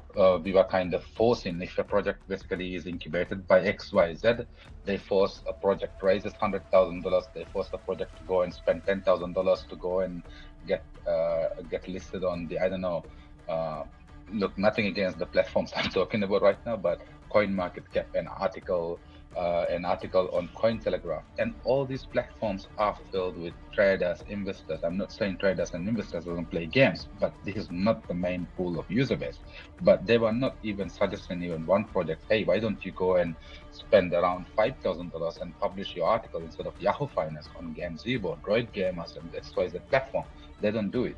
But I think that narrative has been shifting, and a lot of games, like for example, Jason, I talk to Jason a lot, Uncle Funk a lot, Sacho is of course, I talk to him a lot. No, I think these guys are basically find the whole thing and understand, and I think finding the right platforms to bring to Web3 and prospecting the products into the actual user base. But in Web3, it will always remain as community. That's the beauty of Web3, how I like to say it. Like in airlines, we have passengers. In Web3, we have customers, but our customers are our community. So that word will always remain. But I would say never hesitate from saying the users, we are a play-to-earn game or whatever it is, because Web2 always give rewards to the users who are playing them, starting from Candy Crush to the most high-end games that existed in the world today. But the only thing is there was no transparency how much they are giving. But if we use the correct marketing tools and platforms to prospect, hey, Web3 games bring this transparency, I think majority of the gamers will like it. Of course, some people will say the biggest KOLs or creators or streamers hate Web3 gaming because they're paid to shield those things from biggest companies like Ubisoft and all this bullshit. So true, man. So true. It's like you gotta build with vision. You gotta build for the long term. If you want to build a content-rich ecosystem, worlds where people want to lose themselves in, you gotta have vision, and you gotta just be laser focused on those end goals. BK, before I go to you, I'm gonna have Crypto Hunter introduce himself, and then Rod Oliveira.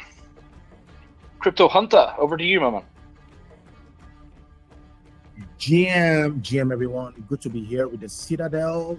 Very good to be here with OSP. Always my pleasure to be around with the boys and also interact and be around what the whole thing that OSP is all about, building. I mean, to me right now, the best game, not just on Say, but generally on Web3. Sorry guys, I've been a little bit off radar a bit for some weeks now. It's been crazily busy for me in real life, but anytime, any day, I see an opportunity to congregate like this, to be around with the guys on OSP, I make sure I don't lose that opportunity. So exactly when I saw this came up immediately I put up my system and I saw Sachoy speak about the space. It was very much easy for me to, just come around and show support for what's going on here. I still have this strong confidence that OSP with time is going to be the number one thing game wise, not just on Say Network, but generally on the Web3 community. So let's continue to build together. Let's continue to see areas where we can, bring communities in and see how we can show support to each other and look forward to this game, like hitting it right there, and all the promises that the game has will all be fulfilled. And I'm very sure we'll all return very much happy. Greatness in the future, guys. Thank you so much, Crypto Hunter. I mean, like seriously, the levels of support that Say communities, Say Foundation, and everything affiliated to it have, shown us and given to us, it has been immense. The level of attention that we get is amazing, and more importantly, the reception of the products that we're building. Because with the platform itself, our ability to highlight those games on Say, bring together the communities on Say, and build something really special together. Rod Oliveira, over to you, man. Hello, everyone. Thanks, Senor Joy, for pulling me up. I see a lot of familiar faces here and some new faces. It's the first time I'm actually joining the Citadel, even though I've been listening to you guys for a few weeks already. I've joined. You guys were already in between conversations, so I caught up in the. I think was BK was dropping a really cool argument. The thing is, I've been. This is not my first rodeo, guys. I've been here since 2017, before Web3 was called Web3. And year after year after year is new records, same old shit. I'm sorry, I'm a bit maybe controversial in this, but it's a pain in the ass. The year after year after year we discuss, okay, what do we need to do? What is missing? It's what is missing is a fucking purge. We need to take a can of gasoline, take a torch, take a lighter, and burn the shit. I'm sorry, it's the truth. It's the fact. We need a mindset shift. Instead of launching tokens and NFTs first, which I understand in some cases, companies, small devs, they need to raise funds. So this is the only way that they have to get some cash to start building shit. But start building a product first. Make sure it's fun, make sure it's engaging, make sure people enjoy it. Focus on the product. Don't sell smoke and mirrors. Nowadays, it's so easy to leverage AI and so on. You can build a really quick MVP, proof of concept, and so on. Throw it out there, see if it sticks, but build the product first. Think about Web3 as a layer that will enhance your product, but it's not the product itself.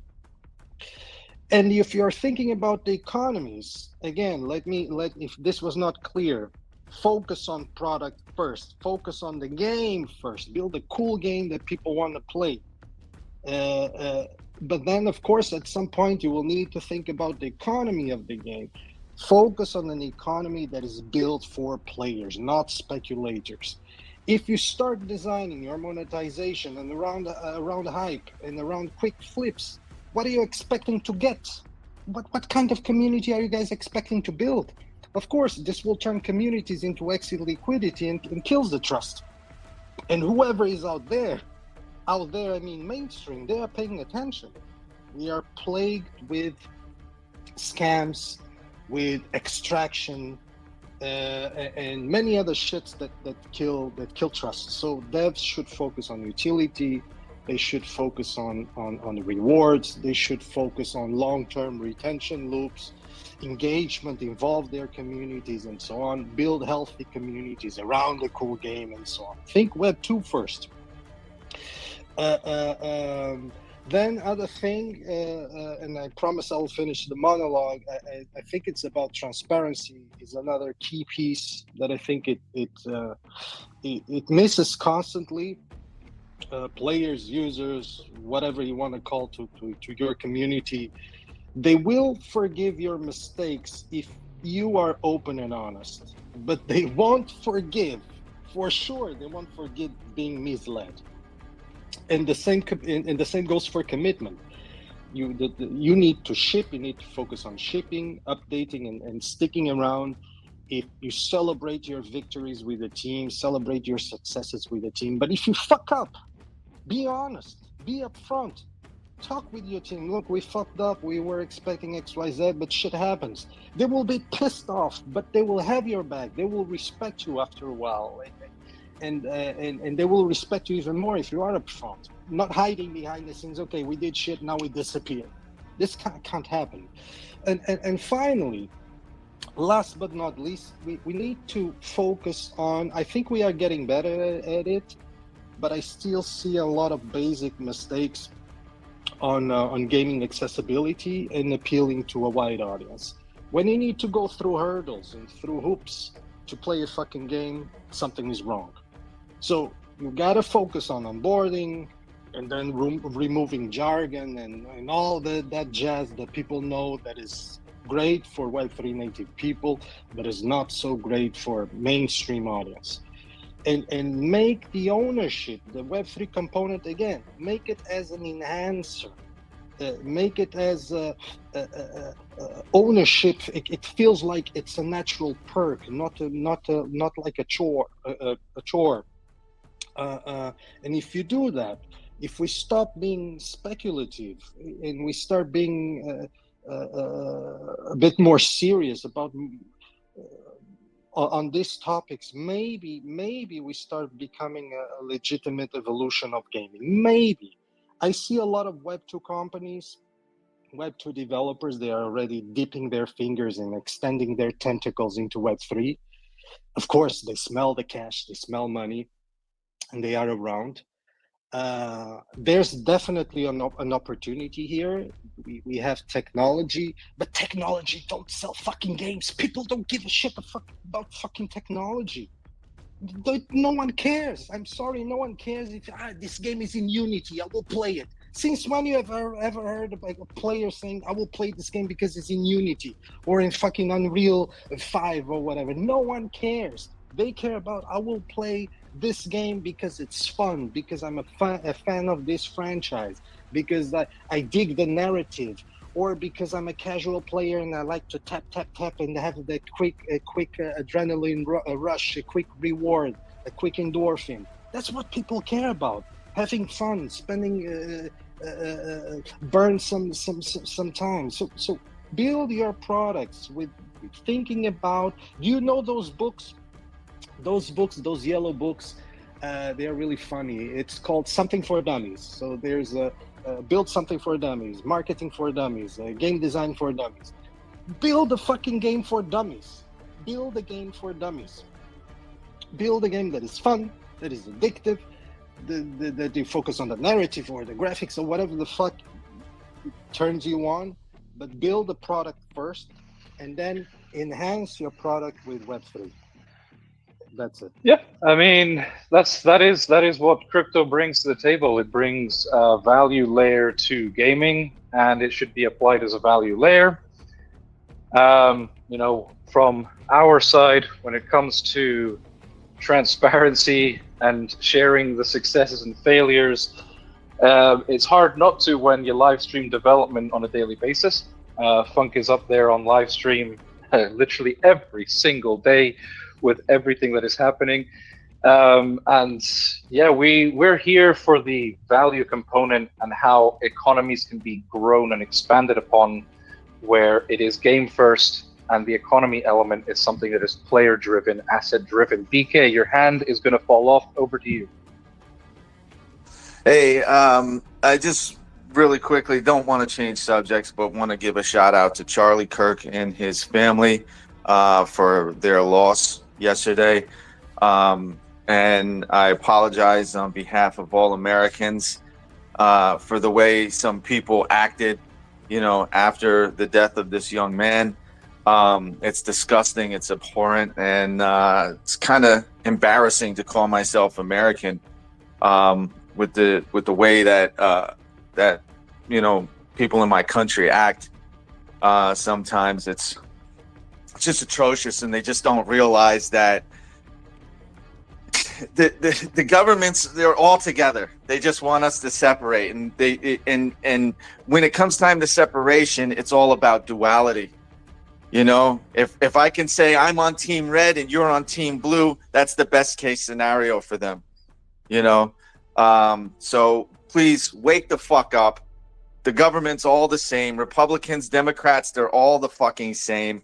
It's all the same bullshit. They just want us killing each other. And that's what it all comes down to. And they often help because a lot of these are professionally done. And I'll leave it at that. But just wanted to give a quick shout out to that. But to hop back on subject, yeah, and guys, we can disagree and still be friends. Like, come on. I'm sorry to keep going, but that was another thing I just thought of is like, this guy did not deserve to die for political beliefs. I mean, it's just absolutely ridiculous. And I just, it's crazy what's happened in this country. But anyway, I would say a lot of good things. Is that Oliveira?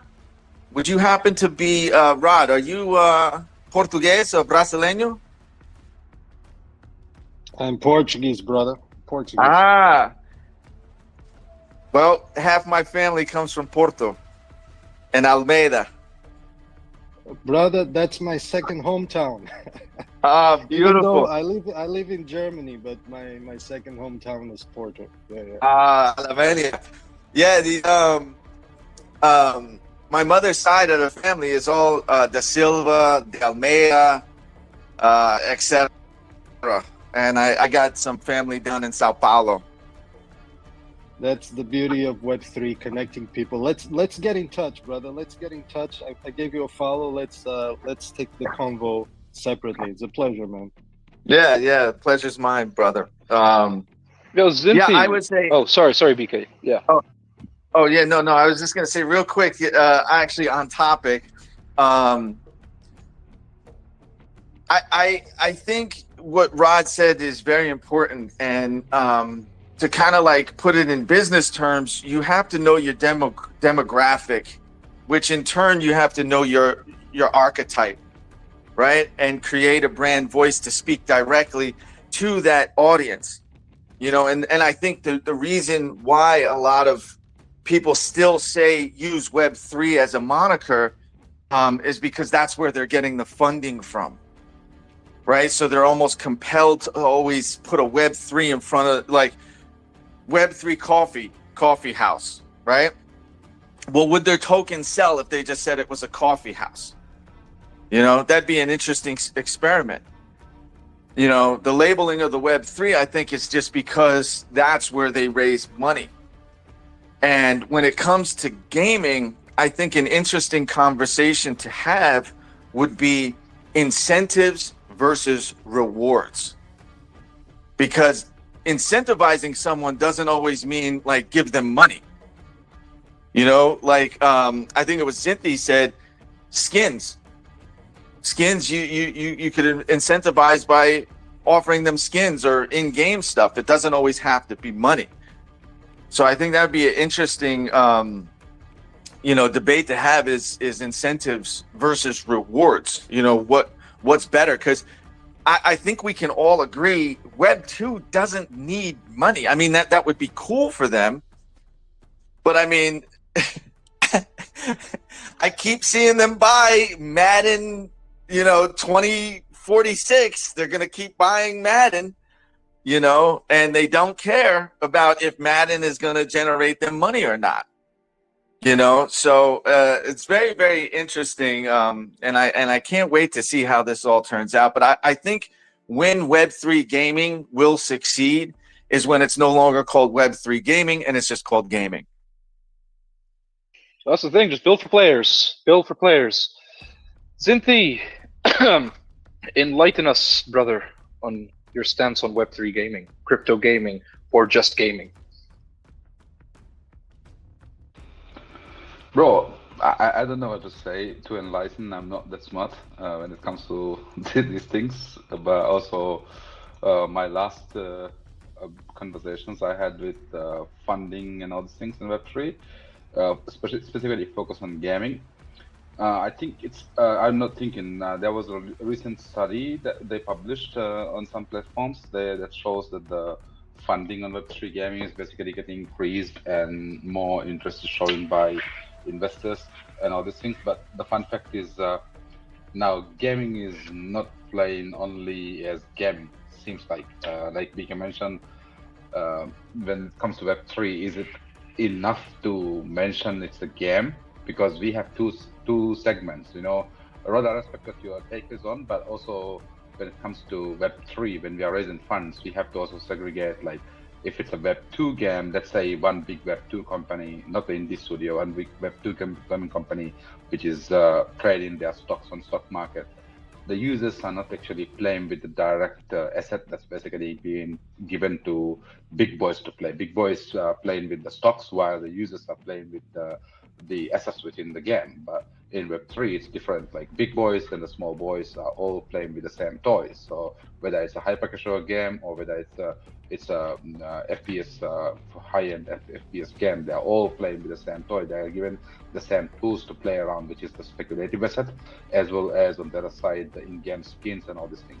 Well, I would say it's positive, but what they are trying to do is right now, majority of the people, they say, okay, we are building an FPS game, and then it ends up being, oh, we have AI-powered personal assistants to power you all, and it seems like this kind of games are getting a lot of attraction. Probably it's because AI is there, and the narrative, you know, in Web3, it's all about buzz and narrative and all the things.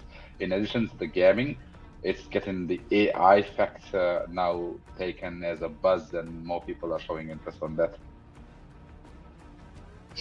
Awesome take, man. Uncle Funk, your hand. So, don't be too angry at me, boys. I have been saying for 3 years that I believe Web3, especially in gaming, is going to be for the world economy what the Reformation was for the church. So I have been, will remain, and will continue to be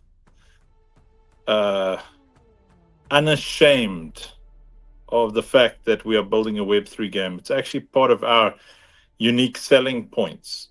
Because when I explain to people, you know, the muggles, what we're building here, I mean, I can clearly hear from most of you that the side of Web3 you've been in is the side that we've avoided. You know, you've been in the gambly side, the toothless prospectors and the gunfighters and the saloon owners and brothel owners in the Wild West, where you fall in the mud trying to get across the road, you know,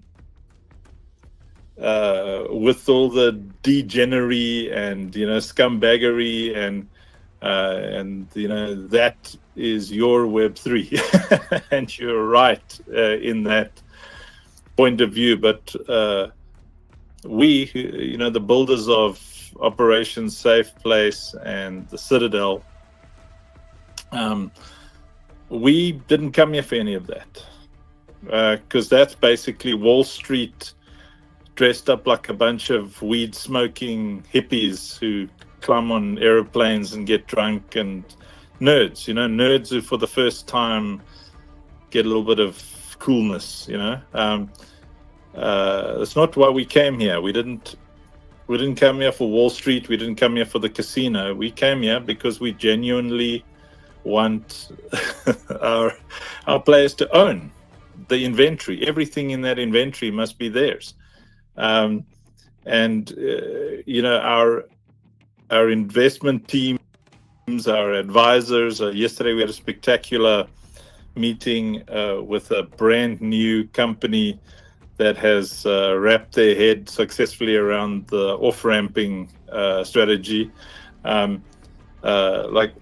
all of the people that we hang out, our circles, you know, we're not here, they're not here for anything other than altruism. We came here to change lives, and the route to that changed life. You know, anybody who's heard me speak passionately about the Somali kid, you know, that was the question we asked. Can we do the Somalian kid with the Star Citizen model? Can we do it with a STEAM model? Can we change that kid's life with anything except Web3? And the answer is no. That kid being able to play, to utilize sweat equity, to come in at a zero barrier to entry, enter an ecosystem that has a bonding curve matched to community as the liquidity. You know, in that other world, the community is the exit liquidity, but in its proper use case, where you know the team is doing proper policing and somewhat regulating what happens in that ecosystem, that kid is going to be safe all the way to the offboard, where he came in with nothing and he now has some USDC in his wallet that he can actually buy some bread with. And then maybe he spends enough time in that ecosystem, he might become a content creator, whatever it is in the Citadel ecosystem. And now suddenly he's got enough to move from his cheap little mobile phone to an expensive one. And then from there, maybe a laptop, maybe from there a gaming PC, maybe from there he can start a little shop that's got a generator and a couple of solar panels and some Elon internet, and he can have 40 PCs locked behind thick walls and security cages, and now he's just helped another 40 kids change their lives. That's why we came here, and our entire business model is focused on that. You know, when people ask me what's the difference between the fiat world and let me just make this statement: any system that looks to be profitable is going to become a pyramid scheme. If the business model is that you start a profitable business where you and your original investors are making all the money, then it's still a pyramid scheme because you're at the top of the pyramid. But when you understand the power of Web3, where every single person in that community prospers together, we haven't really seen it. We've seen it here and there, but we haven't really seen it because the people aren't educated. They don't know how to actually build, and usually the guys who started to make money, not to change lives, because they don't understand what we've got here. This once in a multi-generational opportunity is what Web3 is. People are too blinded by their own self-preservation instinct to really realize where we are and what we have. And you know, our mantra, I sound a bit when I speak to our community every now and then, you know, we swarm Discord and it's just like humanity. And then I shave my beard, so I've just got a skinny little mustache under my nose, and then I shout and scream for an hour about how the person next to you is, their bags are more important than yours, because that's the only way in Web3 how your bags can be worth anything, is if your entire focus is on making that entire community wealthy, not just yourself. Getting away from that pyramid scheme that focuses on net profit, which fudges things and bots metrics and does all sorts of stupid things. But when the Web3 model focuses on community as the liquidity, you know, focuses on community 100%, which is what we're doing. and so far it's working. Even before the game launches, and the game's it's on Epic Games. There's a tangible thing for people to play for the past 3 weeks to test. It's all there, man. It's all there. And leading up to it, I think we've had 3 mints so far, all of them minted out. And as we head towards the TGE, the TGE having assets to go with your token, as we head in that direction, the business model doesn't change.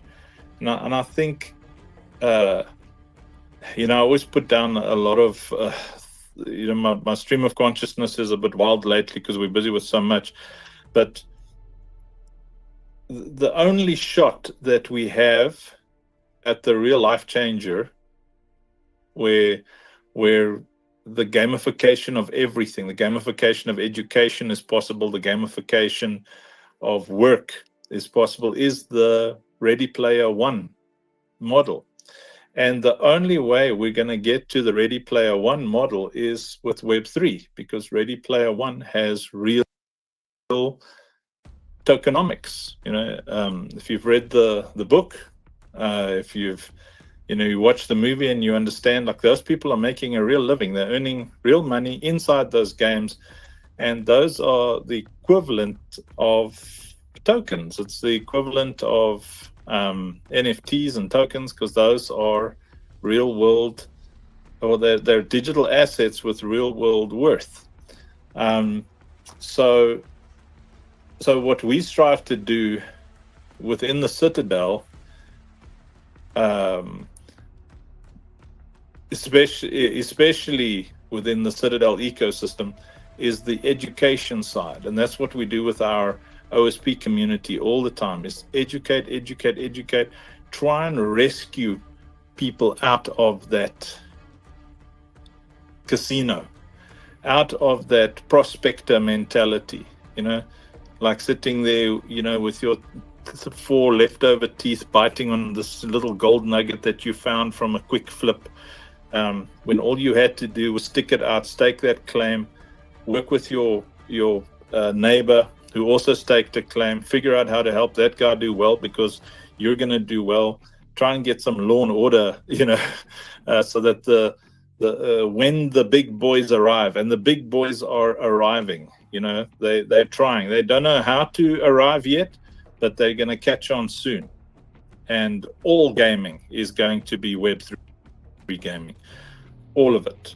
There is no way that in the future people are going to be okay watching people in our ecosystems making solid livings playing games with assets that they own, while they're sitting on Steam making a company rich. They'll see after a while the late adopters will come, and then the big boys will come, and you will still be there sitting next to your dirty little river or going from little stream to stream, fighting over little nuggets, when you could have joined forces, jumped into communities like ours, and said, how do I help the guy next to me prosper? Because it is an ideological question. It is it's a deeply ideological question that every single person has to ask themselves. It's why we came to Web3, because we honestly, I'm telling you, me personally, I honestly believe that the only way we are going to change this world financially, in a revolutionary manner, away from the fiat profit-based thinking pyramid scheme system, is with the incredible power of Web3 and its community thinking.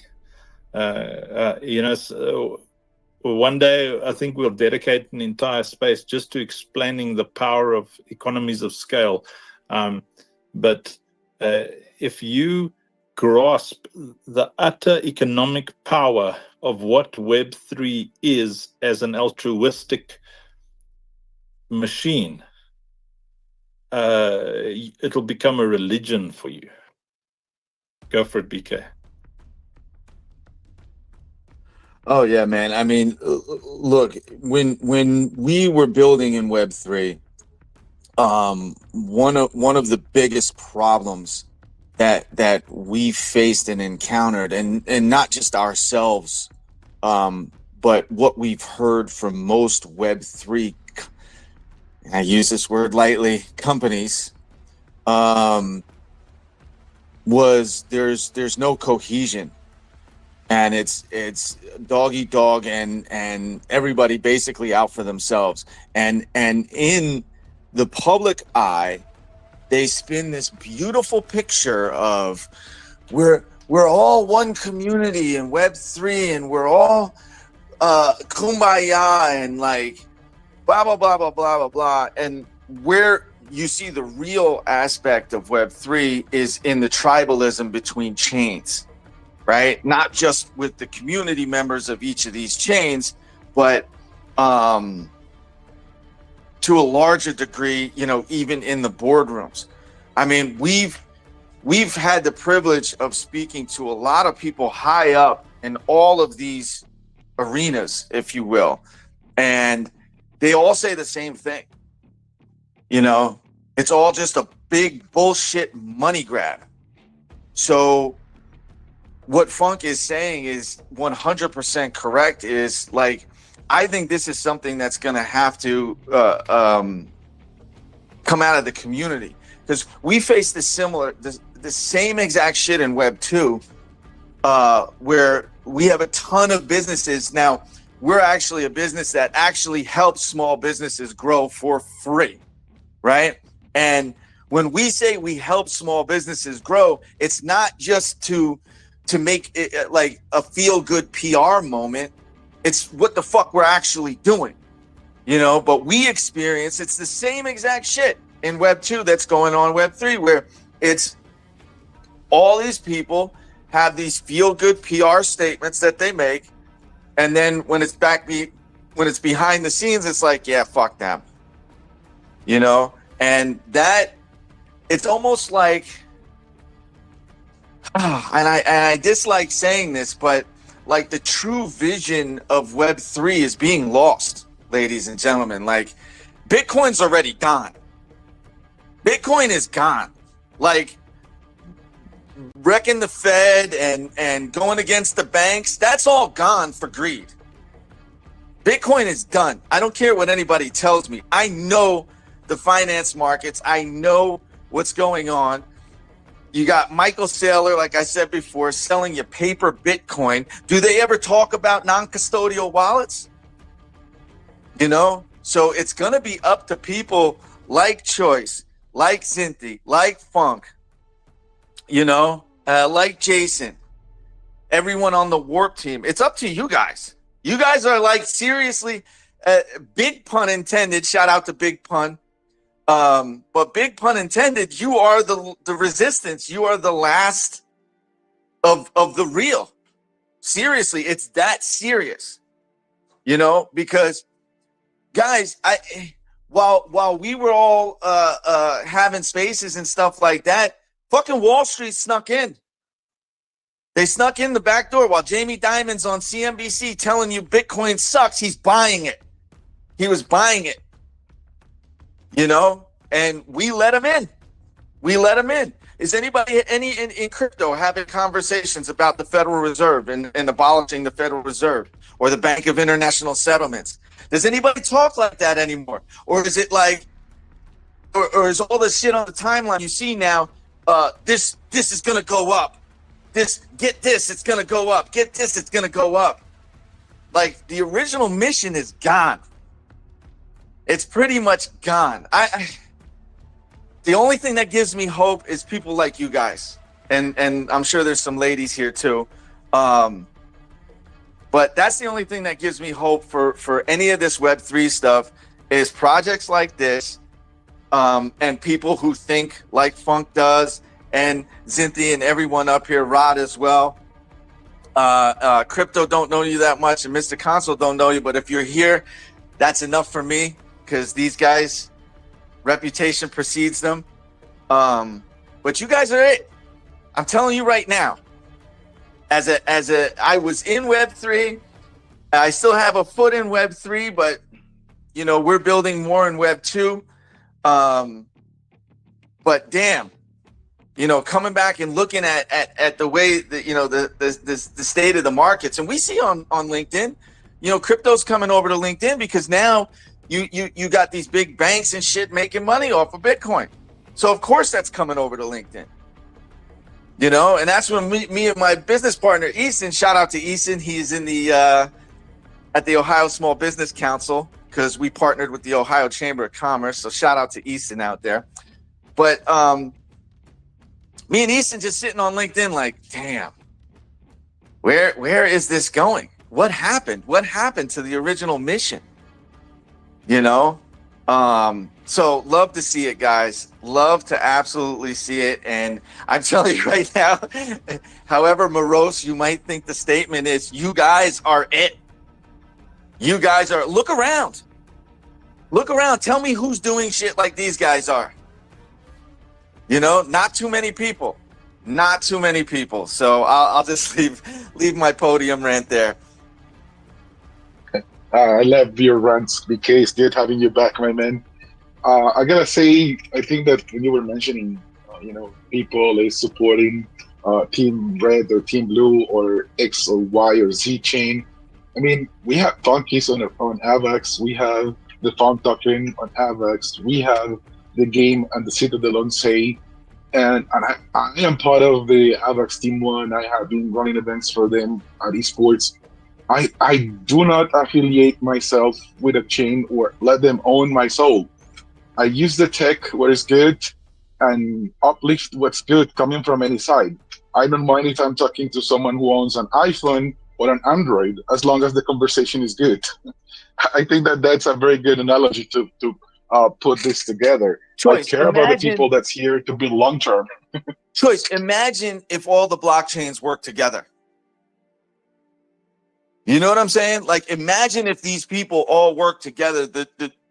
We would have already realized the web, what was the Web3 dream, you know? And then we fucking finally have America stop fucking printing bullshit fiat money, which isn't even real money. It's not even real currency. You know, that's what got me into Web3 to begin with, was like, I was hearing people talk about abolish the Fed. I'm like, I'm with it. I don't give a shit what's going on. I'm with it.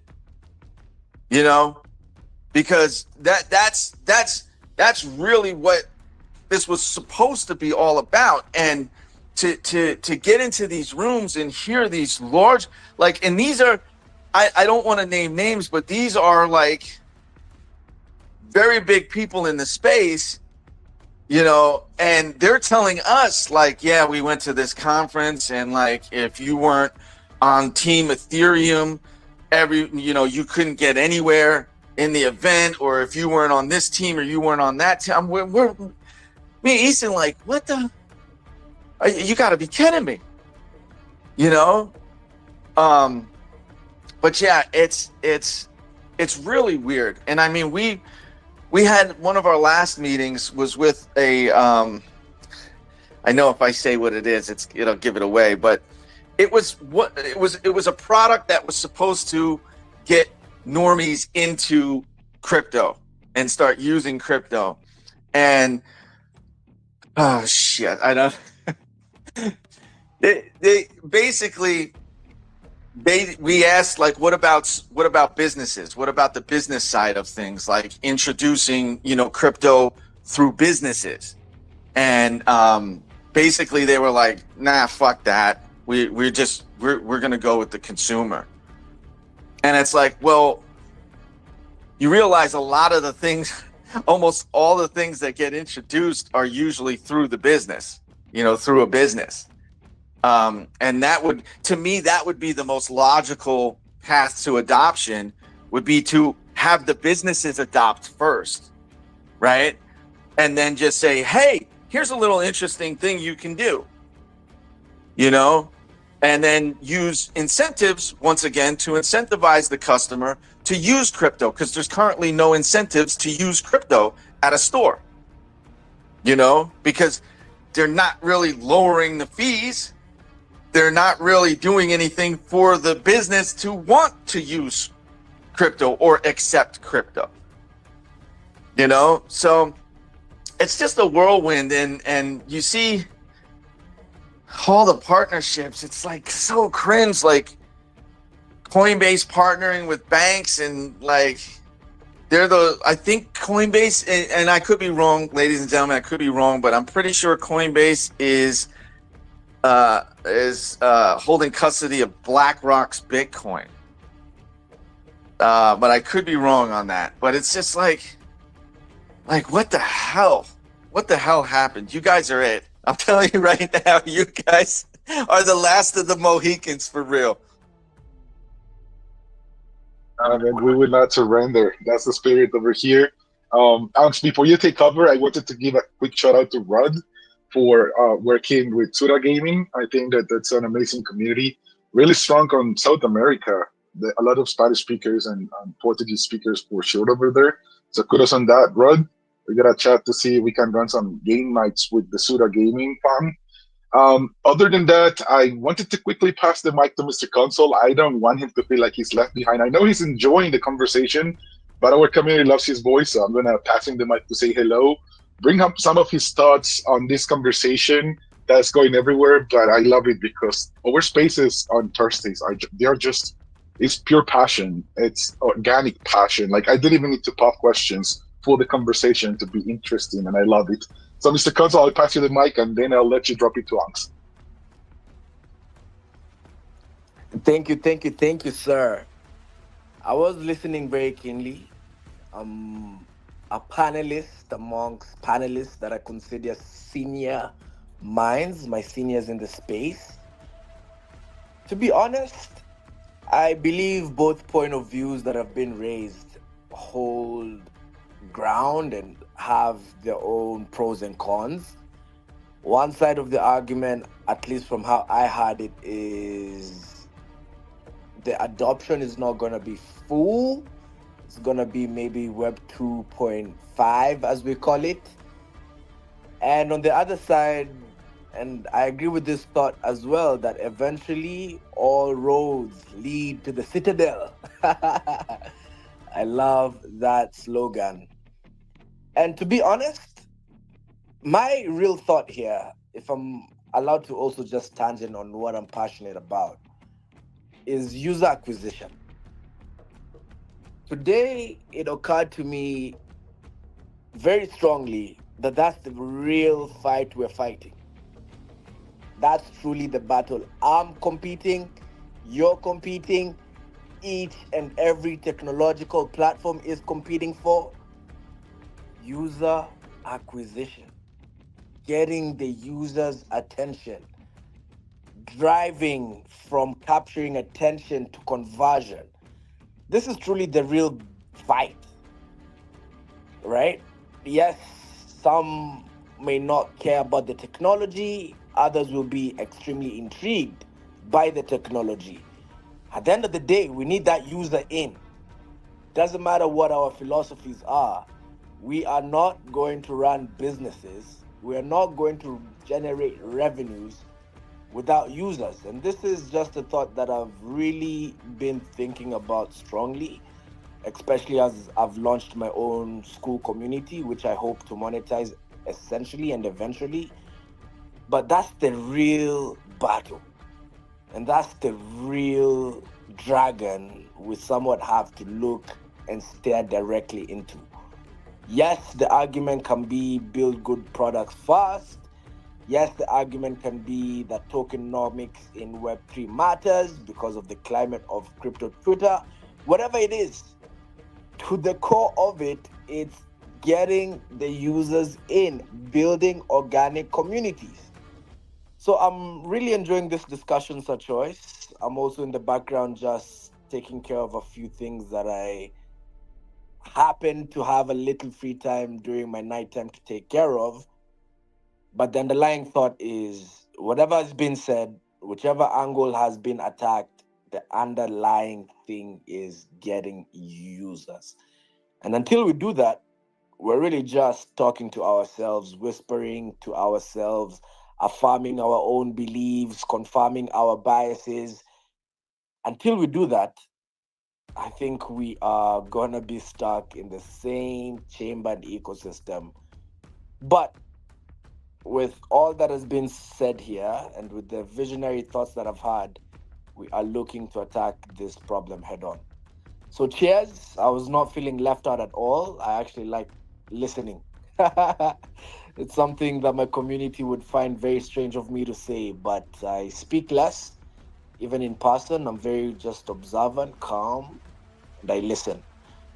The thing which I had, and it's been screaming to me all day today, is we need users. Whichever way we get them, I think we just need to get them. I'll leave my rant there.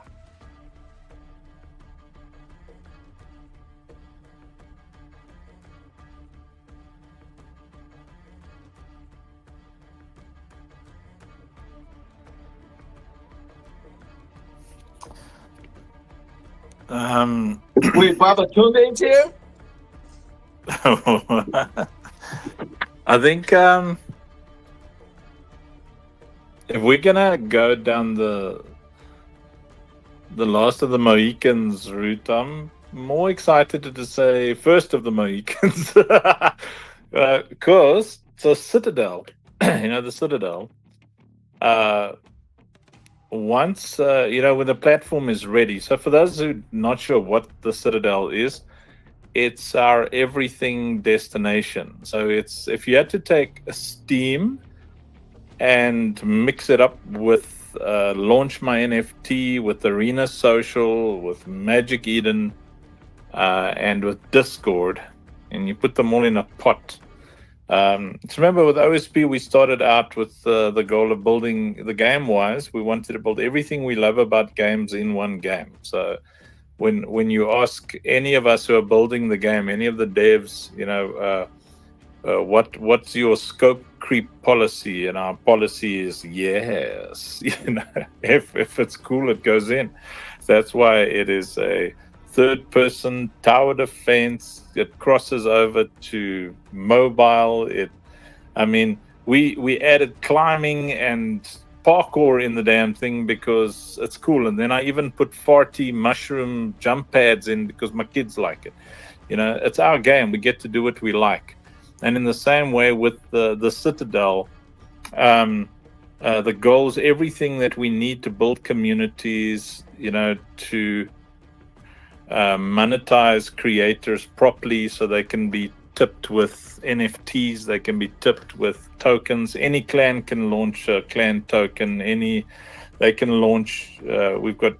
I don't know if I'm slipping on alpha here, but we're busy integrating an AI system where you'll be able to launch like a collection of 1,000 or 10,000 NFTs in under an hour. It's crazy cool, and all of them playable in our gaming ecosystem. So the Citadel itself it's the ultimate gamer's paradise. We just saw a successful test while we were here where Rob showed how you can communicate from inside the game to the Citadel platform and in Discord.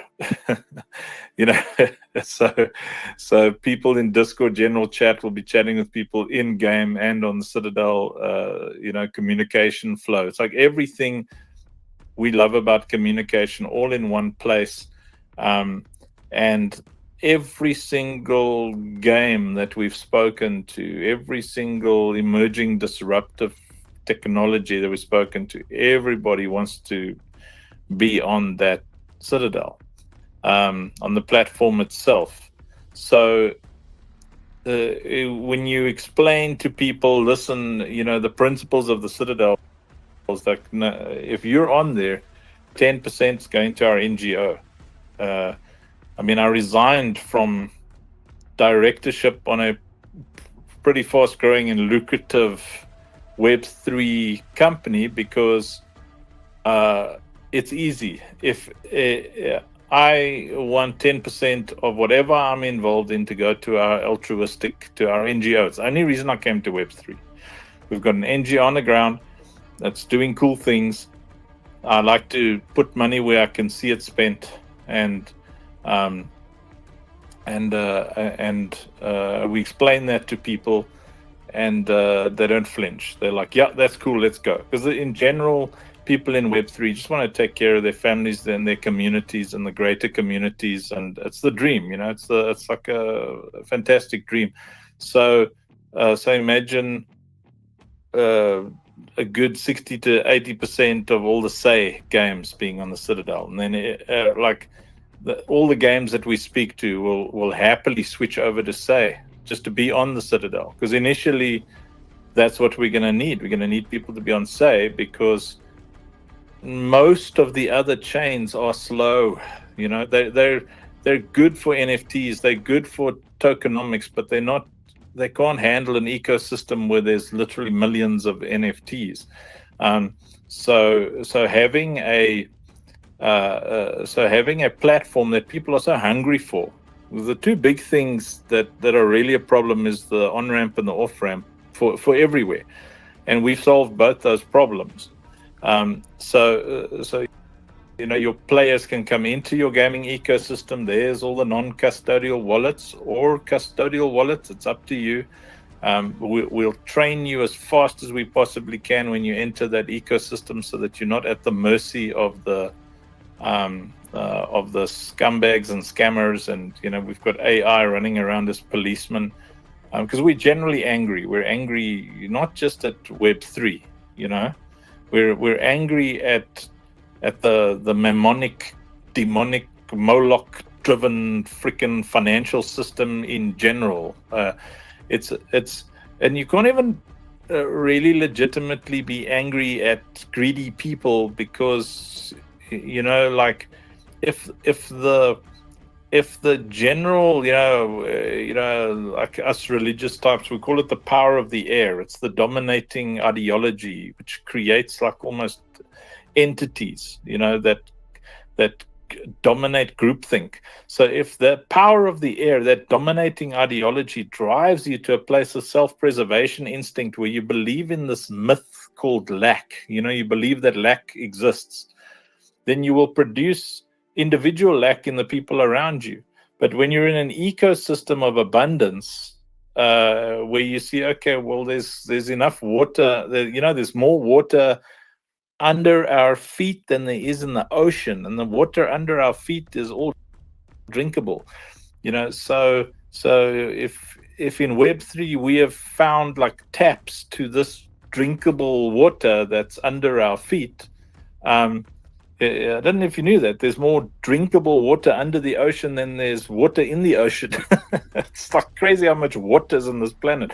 So, but we get this thing in our head where we believe there's such a thing as lack. We're able to grow unlimited yields of fields of agriculture, and we're doing this in real life. We've got a community here, and the community is taken care of. It's like fantastic. Like, the people here live a great life, and we don't have to be a weird cult, and I don't have to have 24 wives, and you know, for us to live an awesome life. It's just the understanding that if we all work together, we understand economies of scale, and we're not a bunch of morons.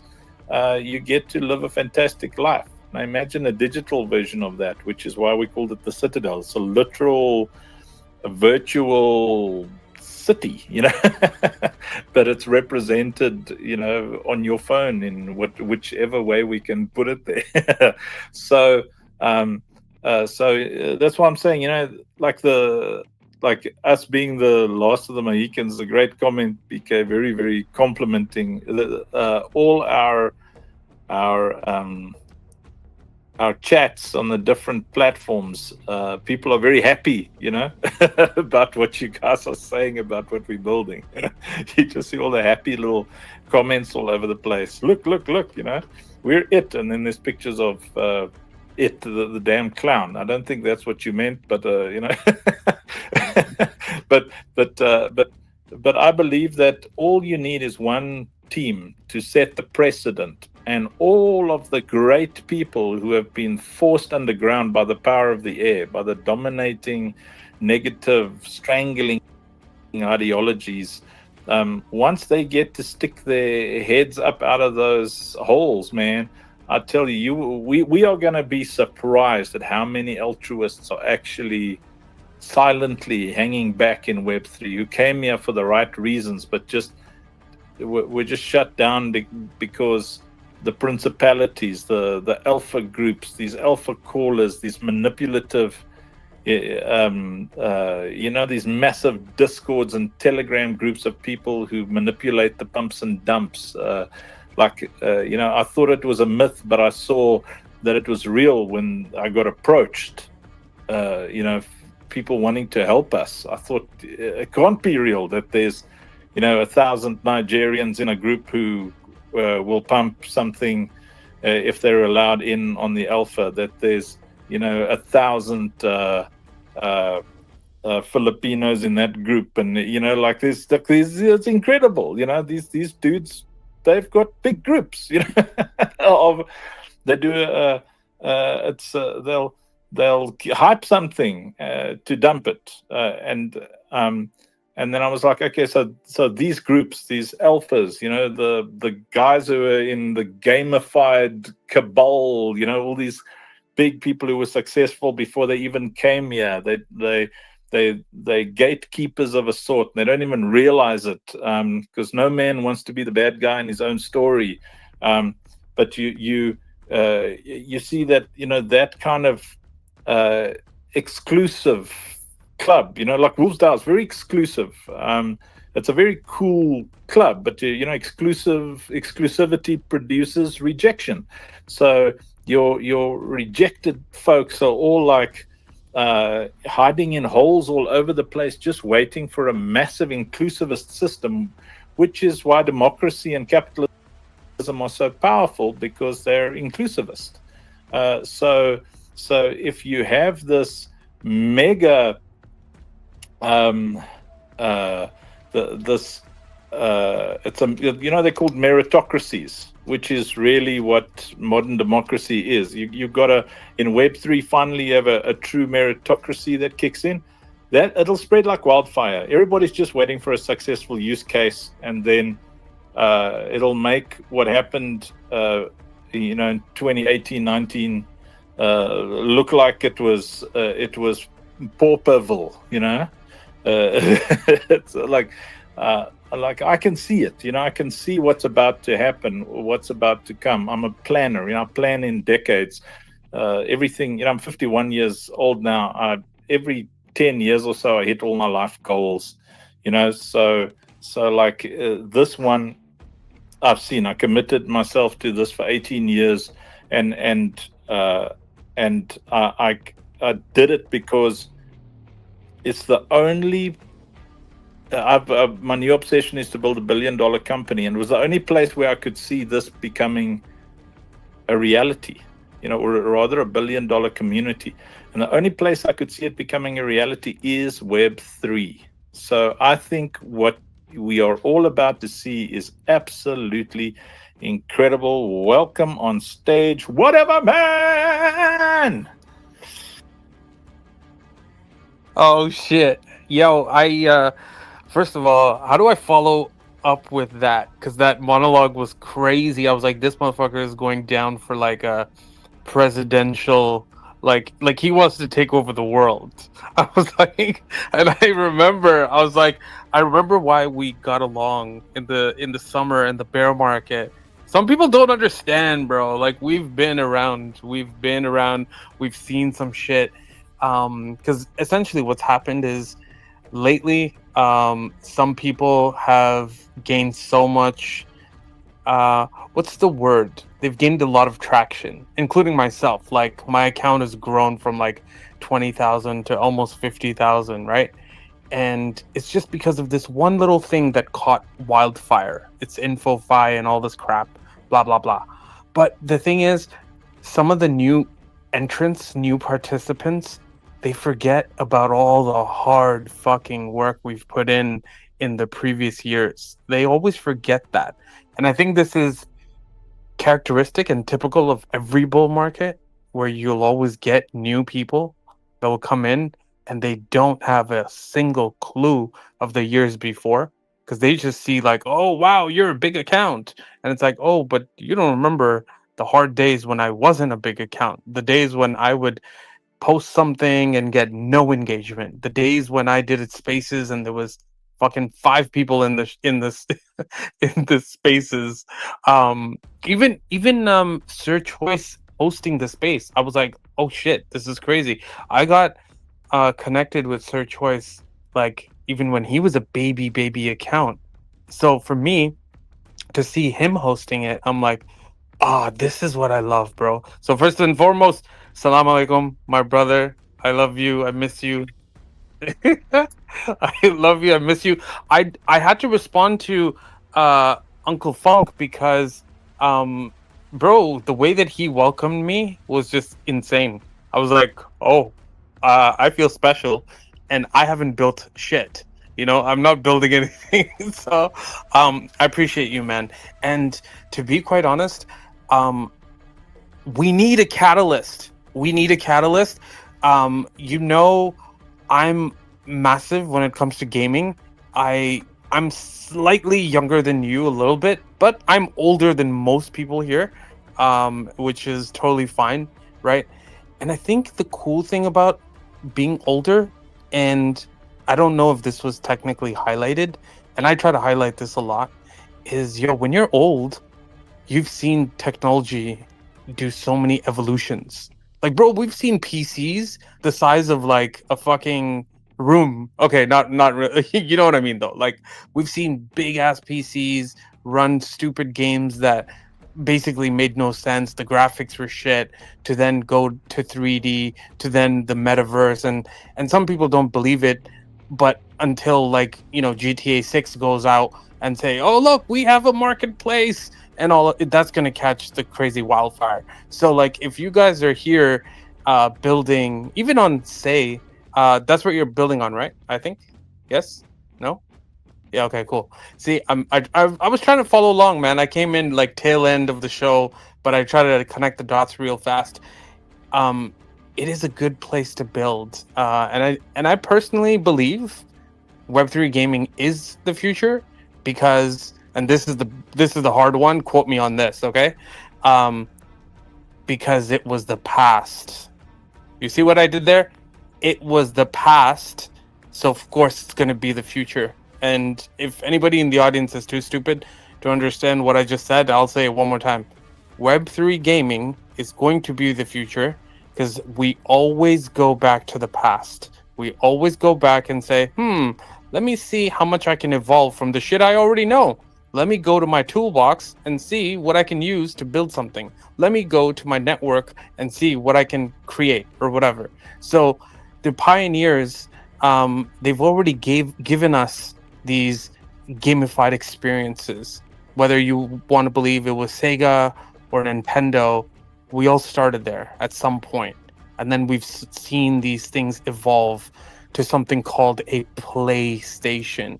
PlayStation opened our minds to a new world of reality where it's like, wait, you can play? No way. And you're allowed to become professional now, an esport gamer, making more money than lawyers and doctors combined? Yes, that's a possibility. So, you guys, if you're doing this Citadel thing, creating a democratized billion-dollar company.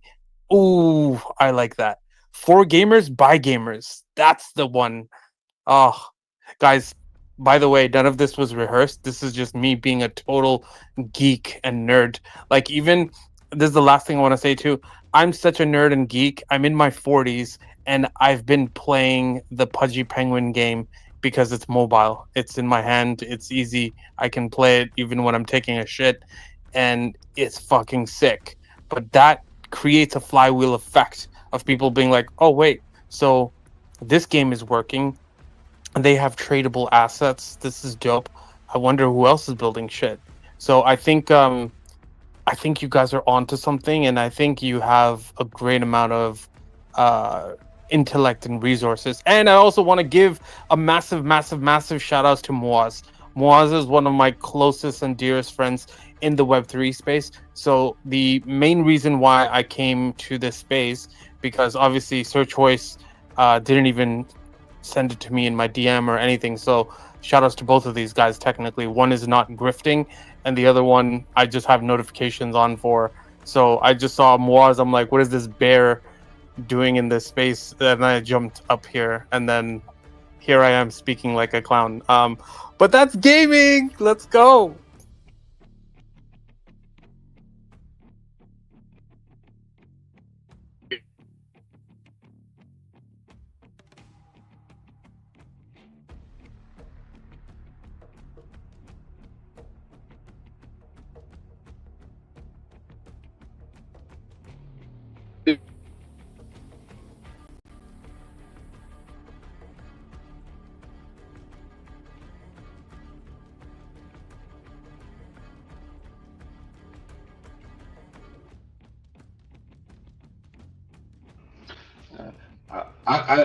I'm shutting you down, bro. Don't talk now. Uncle Funk, bro, is there a possible way that you can make a character, be a character, and I don't know, what's it? It's a peanut. Taya says peanut.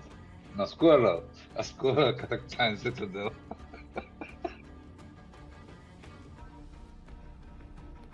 Bro, our answer to all scope creep is yes. Whatever, man, bro. Have you seen this Uncle Funk? You know what he does? He goes to the Discord, open the computer, share the screen, and he builds this shit publicly in Discord, sharing the screen with everybody, sharing the code and all this shit with everybody. And he builds this shit in the Discord publicly. Publicly means like all the community members who join there, they can see all this what he's doing, like eating pizza, bun, burger, and then keep on building video. Yo, can I add to that? You want to know why we do that? I'm not saying I do that because I'm not like a cracked out dev type of guy. I'm not even typically logged in on the computer that much. Like I'm more like run and gun on my phone, terminally, online on X like a retard, like just straight up. I live on this app, right? But I think that goes back to what I was saying. Old is gold. I think the thing with age is it gives you so much confidence because you've seen stuff break all the time. Sometimes you have to fucking fix it yourself. And it could even be your health too. I'm currently going through, kind of slight health problems and shit. So I know that I have to take care of whatever is broken in my body to fix it, right? So I think that's the thing. Like some people, especially the younger crowd, the younger audience, they don't understand these things because for them, they're in this industry where all they understand is get rich quick. And then you have last year was like the whole pump fund bullshit, every idiot launching a meme that created more spoiled behavior. And then this InfoFi bullshit did the exact same thing. It was just different, right? Like now it's like content creation, everyone thinks they deserve to get airdrops and shit. It's like, what the fuck? That's not how it works, but okay. Like you got to pay your dues. You have to pay your dues. You got to pay. You gotta put in the work. You can't just get here, start complaining, and say, "I deserve this." Da, da, da. So I think that's the thing. Like with guys that are older, we have built a level of confidence because we've had to endure so much more of life. So we are, because this has happened to me this year a lot, and it's basically the reason why I grew. Because instead of trying to catch certain things to buy and sell, I basically started to educate people. I just said, oh, you know what? I'm going to educate people on how to become a bigger influence, how to maybe speak publicly. So everything that I know how to do, I'm like, okay, I will lean in. Okay, so also shout outs to Becca. She was like, oh, you did build something. Tell them you're Baba Tunde, and this is it. Like people don't understand certain things. Nigeria has one of the most active communities on the blockchain, and that's because it has one of the largest populations in the fucking world. People don't know these things because they don't use Google, right?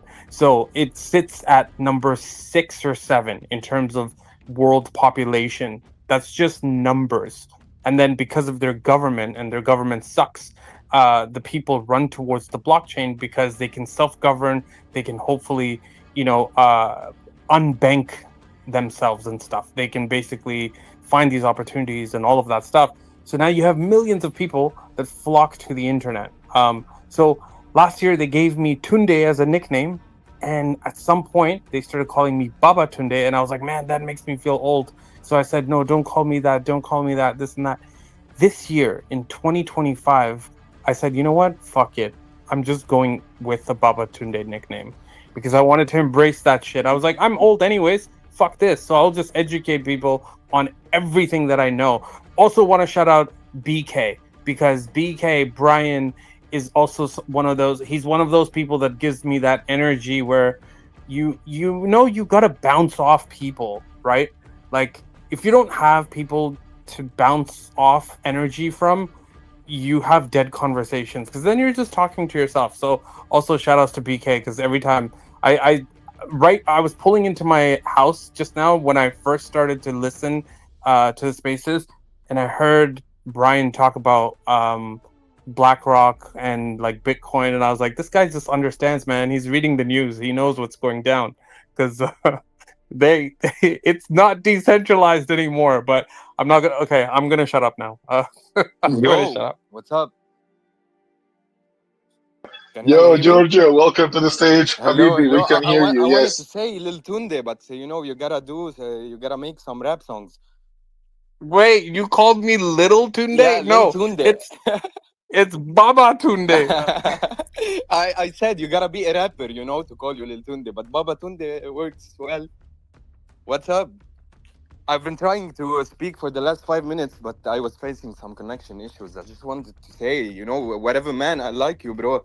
Are you part of our OSP community, or like you're new, or He's gonna be. yeah, We're bro? bringing him Let's get over, him on Giorgio. board, bro. I like the Embrace energy, him. I'm a man. noob. I like the energy so I'm a much. noob.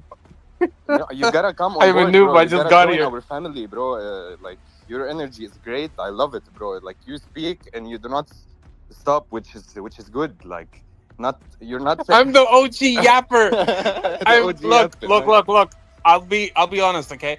These guys have basically used this term yapper, okay? And everyone thinks it's infofi and all this stuff.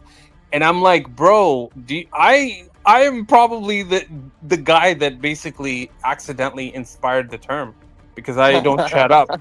And it's funny because like even when Uncle Funk was on his monologue, I was like, oh my god, he reminds me of me. And I'm like, He's shit. another yapper.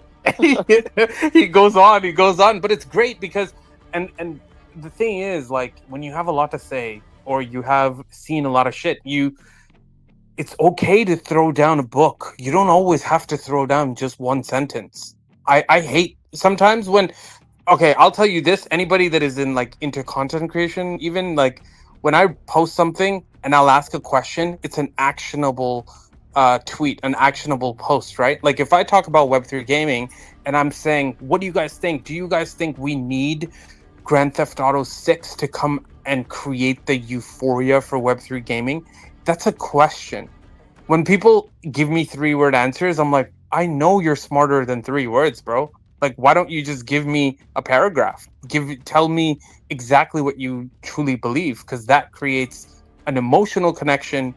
It creates an emotional response, and then you actually connect, right? That's how you build an influence, a network, and all that stuff. That's kind of how some of us connected to begin with. So, but yeah, once again, I'm yapping again. My apologies, man. No. You, We're you all want to happy. know? Believe You me, want to bro. know what the?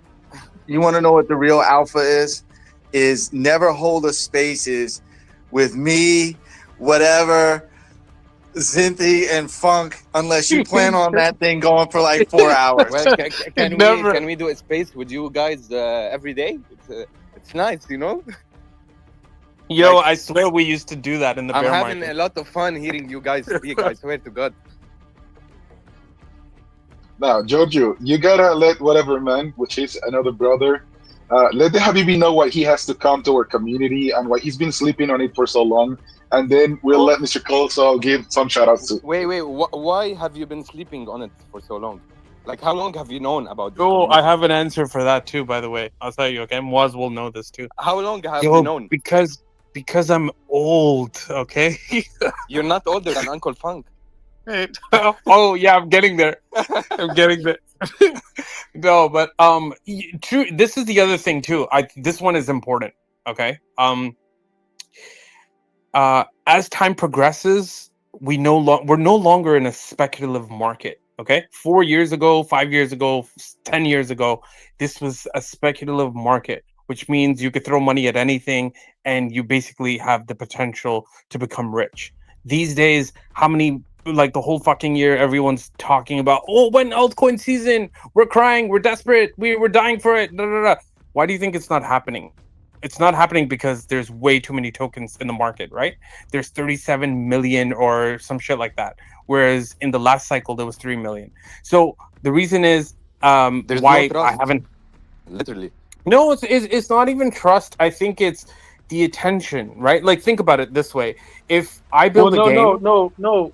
Baba, look, it also Said you have to Baba. remember it's savvy people now. People are savvy to the ways of these token drops now, you know? So that's what you're seeing because, bro, if everything followed the cycle that these crypto guys say, right, then how come everything didn't moon with Bitcoin? Like not even Ethereum mooned, you know, properly percentage-wise when Bitcoin mooned, you know? So I think it's savvy people too are like, yo, we're not suckers for that shit now, you know? But the celebrity coins seem to keep pumping.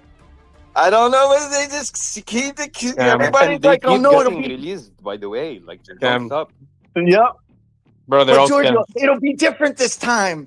It'll be different this time. I'm telling you. Hopefully. The Scottie Pippen game ball it's a real thing, dude. I'm telling you. No, they're all You guys scams. are They're all something else. scams. Honestly, That's the why only I'm thing gonna that's not say- a scam in this crypto market right now, like from what I see, is Citadel and a few other projects. That's it. Like 3/4 the projects I saw since I joined crypto, like in 2018, like everything is a scam, man. No way. And then they started releasing these meme coins and the celebrity coins, and like it went all to shit. Well, Georgie, I think and you know, those that know me know I try to be as fair as possible. Like that's something I pride myself in is being fair. And if you think fairly, none of this shit was supposed to happen. Bored Apes never sat down in a boardroom before they launched Bored Apes and was like, we're gonna send this to 200 grand an ape. Like they had no clue this was going to happen. You know, so in essence, it's like a Tickle Me Elmo or a Beanie Babies, right? Where just out of nowhere the price skyrocketed because that's what the market dictated, you know. And then where I think what happened was, and what a beautiful thing that was, by the way, to see what community could do, and like how when it worked properly. Like what could happen from that? I mean, for crying out loud, $500,000 for a JPEG monkey? Seriously, there's no intrinsic value there. That's not worth $500,000. You know, there's nothing backed by it. And I It was think what made for happened free, was, by the way. yeah, bro. Like it was such a community. It was so beautiful. It was one of the things that brought me in to NFTs was seeing the community effort there. And what had happened was now other people's number one, you have founders that said, oh, we could make a bag. Who gives a shit? Let's just make a bag. And then people started to expect that their NFT was going to moon, even though it was like an anomaly. You know, it was like Ask Jeeves going to $100 in the stock market. Does anyone know what Ask Jeeves is now? You know, so it was an anomaly what happened, and they tried to replicate that over and over again, and they did to a certain extent, but then it turned into a expectation on the holder side of, how are you going to make this have some sort of value? You know, which is it's a natural progression, and it's good to see. I mean, I think something should have some sort of value other than price go up, you know, and a whole bunch of people like it. Because as you see, Tickle Me Elmos ain't worth no $200,000 that they were spending on them. You know, so I think what we're seeing now, especially like with what Citadel's doing, Warp Gaming's doing, is they're now integrating it into a business, like an actual business model, right? Where there's actually a point to having the NFT, you know, and there's and the NFT is actually, it's not fiat NFT. It's actually backed by something, you know, rather than just being I remember when we're here for the art. You guys remember that cycle? We're all here for the art, and then it was we're here for the tech. Like nothing behind it, just art. It was like something. Yes, else. and then we're here. Are you We're guys here for the shitting tech, on my? and we don't even know what the tech is. Are you you know? shitting? Are you guys shitting on my Yappy Bara? No, we're saying that art is good. Hey, speaking of that, really quickly, I'm gonna take us on a really quick super side tangent. Has anybody seen the capybara with crocodiles? And how the crocodiles don't eat the capybara for some reason? Oh, wait, hold on. Wait. I'm one of those nerds that not only do I do the whole gaming stuff, like I play games and shit, but I also do watch National Geographics and I'm into this like history channel and like I'm a nerd, okay?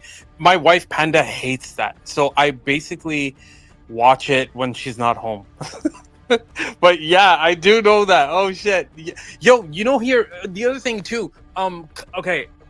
Oh my god, should I let him go on a tangent or start my own? Because the capybara is actually a viral animal, but it's actually viral in fucking Asia. But the animal actually is from Latin America. Bro, somebody make sense of that shit. Like who used what to produce what? Like what?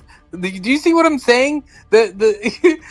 We thought, oh, they only had Pokemon. Bro, they're taking shit that doesn't even belong to them, and they're like, we're gonna make this viral. So it is what it is, man. But I think it's just to tie everything in together as well. It's the more you understand gaming, the more every fucking thing makes sense. And I always tell people, I'm like, if you've never played games, you might miss certain things. And I sometimes I even remind myself, so like me personally, I've played chess when I was 7 years old. Then in high school, when all of my friends were joining like basketball teams, I was a nerd and I joined the chess team for my school. And then obviously I played against some Chinese kids and they destroyed the shit out of me because like, you know, overachievers and all of that. But the point is when you think of games, you realize there's layers and levels to these things, whether it's the blockchain, whether it's the Web2 industries, whether it's the stock market, whether it's, you know, us talking about BlackRock. They're not playing one move, 10 moves. Like they might be doing it for years and decades, and then we just get here and we're like, oh, we found this new internet gold. No, it's not fucking new. It's not new. This was designed, it was programmed, it's been here for a while, and this and that. But it's just like the internet boom and the internet bubble. It's up to you. Do you want to play on the internet? Well, then it's up to you. Do you want to create something here? Do you want to participate here? There's a reason why I spend so much time in Web3 to a point where sometimes I have that question and I ask myself, am I actually okay? Like, am I retarded? Like, what am I doing here? And then I'm like, you know what? There's two ways. One is you build something here, right? So you could be like Uncle Funk, you could do the whole Citadel thing, you could be like Sir Choice, you could be involved in these communities and all of that stuff. That's one thing. So you could build something for your own community and you can cultivate and you can foster something. You can basically build your own garden. But the thing is, you got to plant those seeds, you got to water those flowers. You got to water those seeds and they will turn into flowers, right? but you have to provide those nutrients, those ingredients. And once again, when you break that down, it seems like a game, doesn't it? Planting seeds, watering, tending to the soil, You're too much into levels and farming layers. games. Whatever, Bro, man. Brother, I'm gonna stop your rant. I was gonna use the mute all button, and sometimes it's the only thing that works with you. But no, I'm just gonna pass it to Onyx pretty quick. He's gonna drop some goodbyes. He's got other things to attend to, and then we can continue the rants. I love having you guys here. Like, you guys could go on rants for 30 minutes each. So yeah, we're in for a good time. Onyx, the mic is yours. Wrap us up and put these guys on their places. I don't know. I don't even know what we're talking about anymore. I mean, that was a great meander there, boys. It was nice to have you on stage. I'm a purpose-driven, highly focused dude. I'm a combination of Forrest Gump and John Wick. You can call me Forrest Wick or John Gump.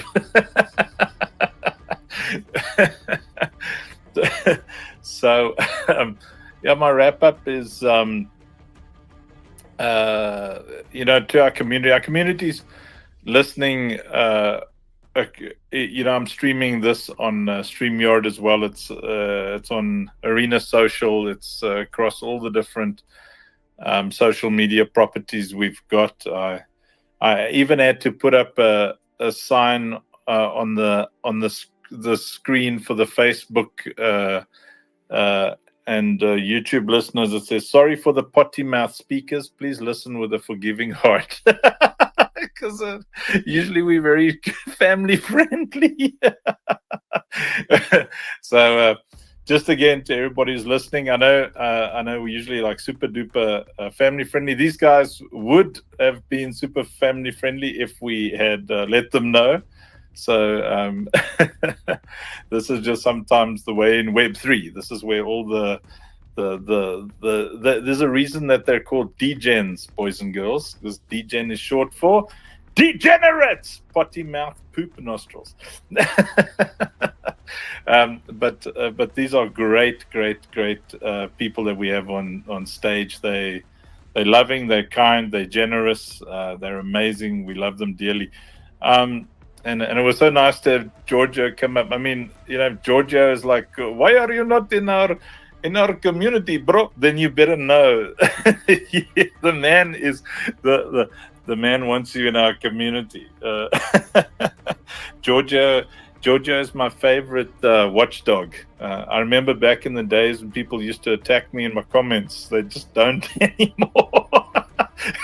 Giorgio, like, rip you an entire new soul, bro. So I like it. I must be one of the only founders in all of Web3 whose comments are safe. Sorry, I was getting a power bank thrown at me from the first floor.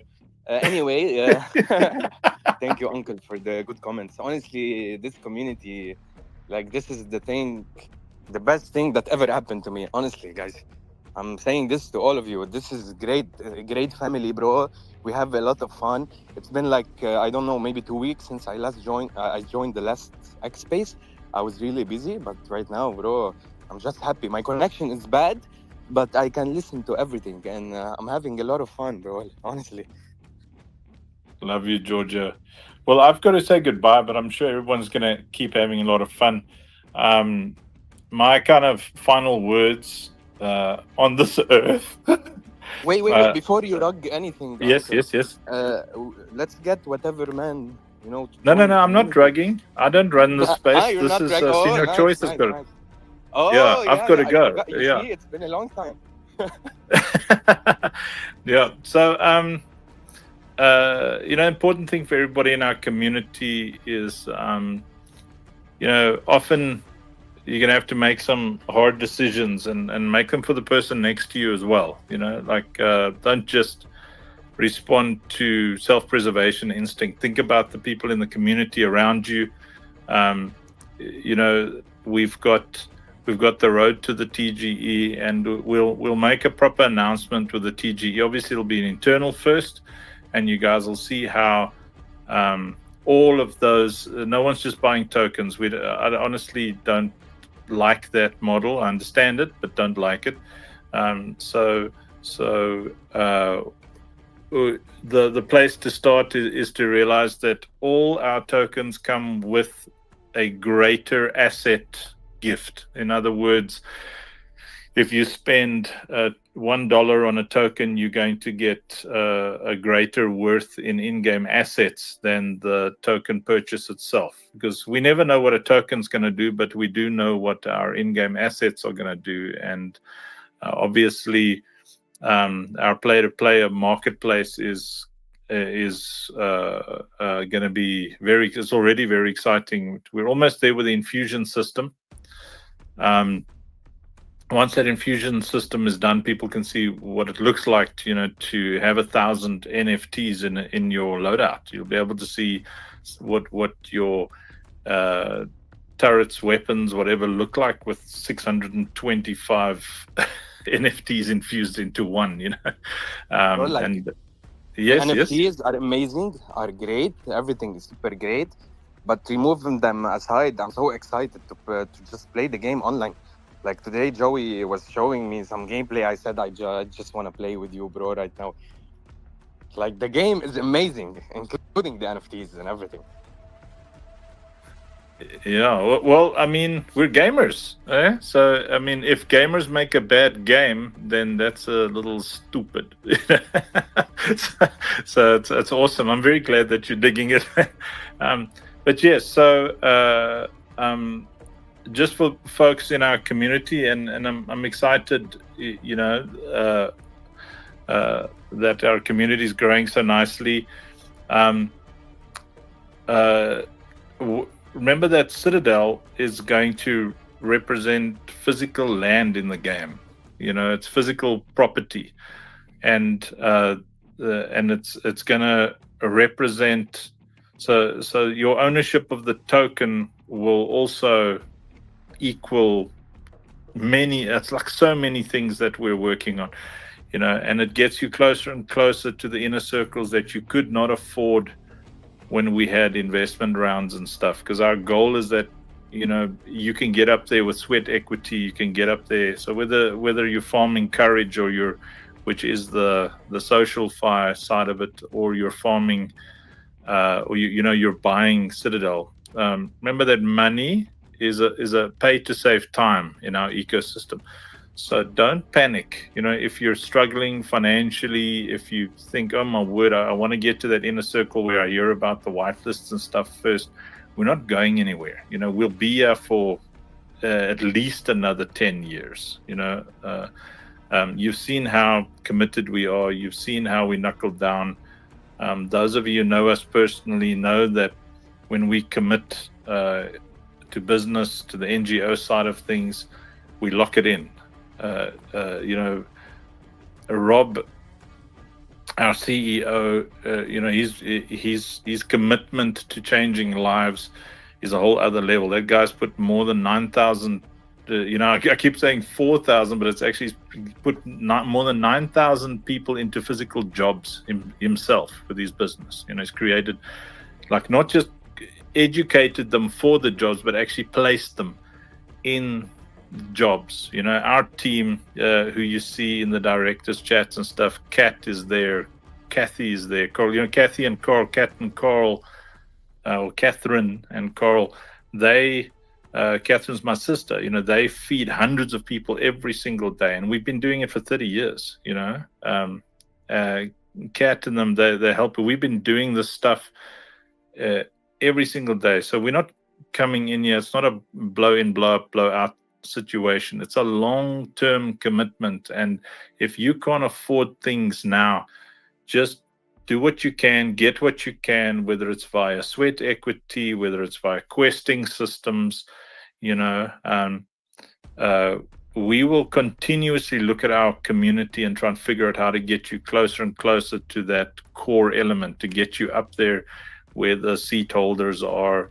And because I know it's hard to believe in this present darkness, this nasty world that we live in, but we give a damn. We can't help ourselves. We're incurable altruists.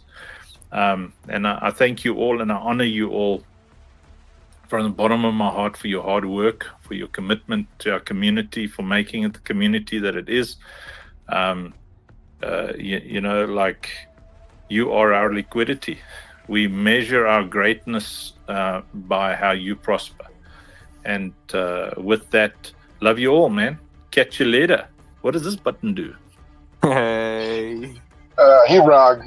No, but it's great having Anks, guys. I will tell you, we had 81 people watching the stream live on X behind Uncle Funk account. We had like 41 plus from the Operation Safe Place, like 21 plus from the Citadel X account, like 36 on this actual space, and like another 50 people on the arena. I've got not so many more on TikTok, Instagram, and Facebook. So yeah, this space is going everywhere, and people is having a lovely time. You guys rock. You are all amazing. Giorgio, I'm not happy with the answers from whatever man making excuses about being old as the reason why he's not part of our community. So I'm gonna let you to dig deeper into his brain. He was going the sideways with Nat Geo and So you guys Planet, know I'd talking about never the just end the capybara. stream in We the gotta bring middle him in, of and you gotta give him the reasons. I think that you got that covered. So I'm gonna pass it to you, and let's dig what's happening with him and why he's indeed been sleeping for so long in the Citadel and Operation Safe Place, because we gotta get him Felicia. gaming. Can you hear me? Yes, sir. Yeah. Okay. Bro, my connection, like. Anyway, you like to have fun, right? Whatever. Love you Yeah, guys. absolutely. Then you have no other reason not to join. Forget everything else, bro. That's the main reason, honestly. That's a pretty good reason. Not gonna lie.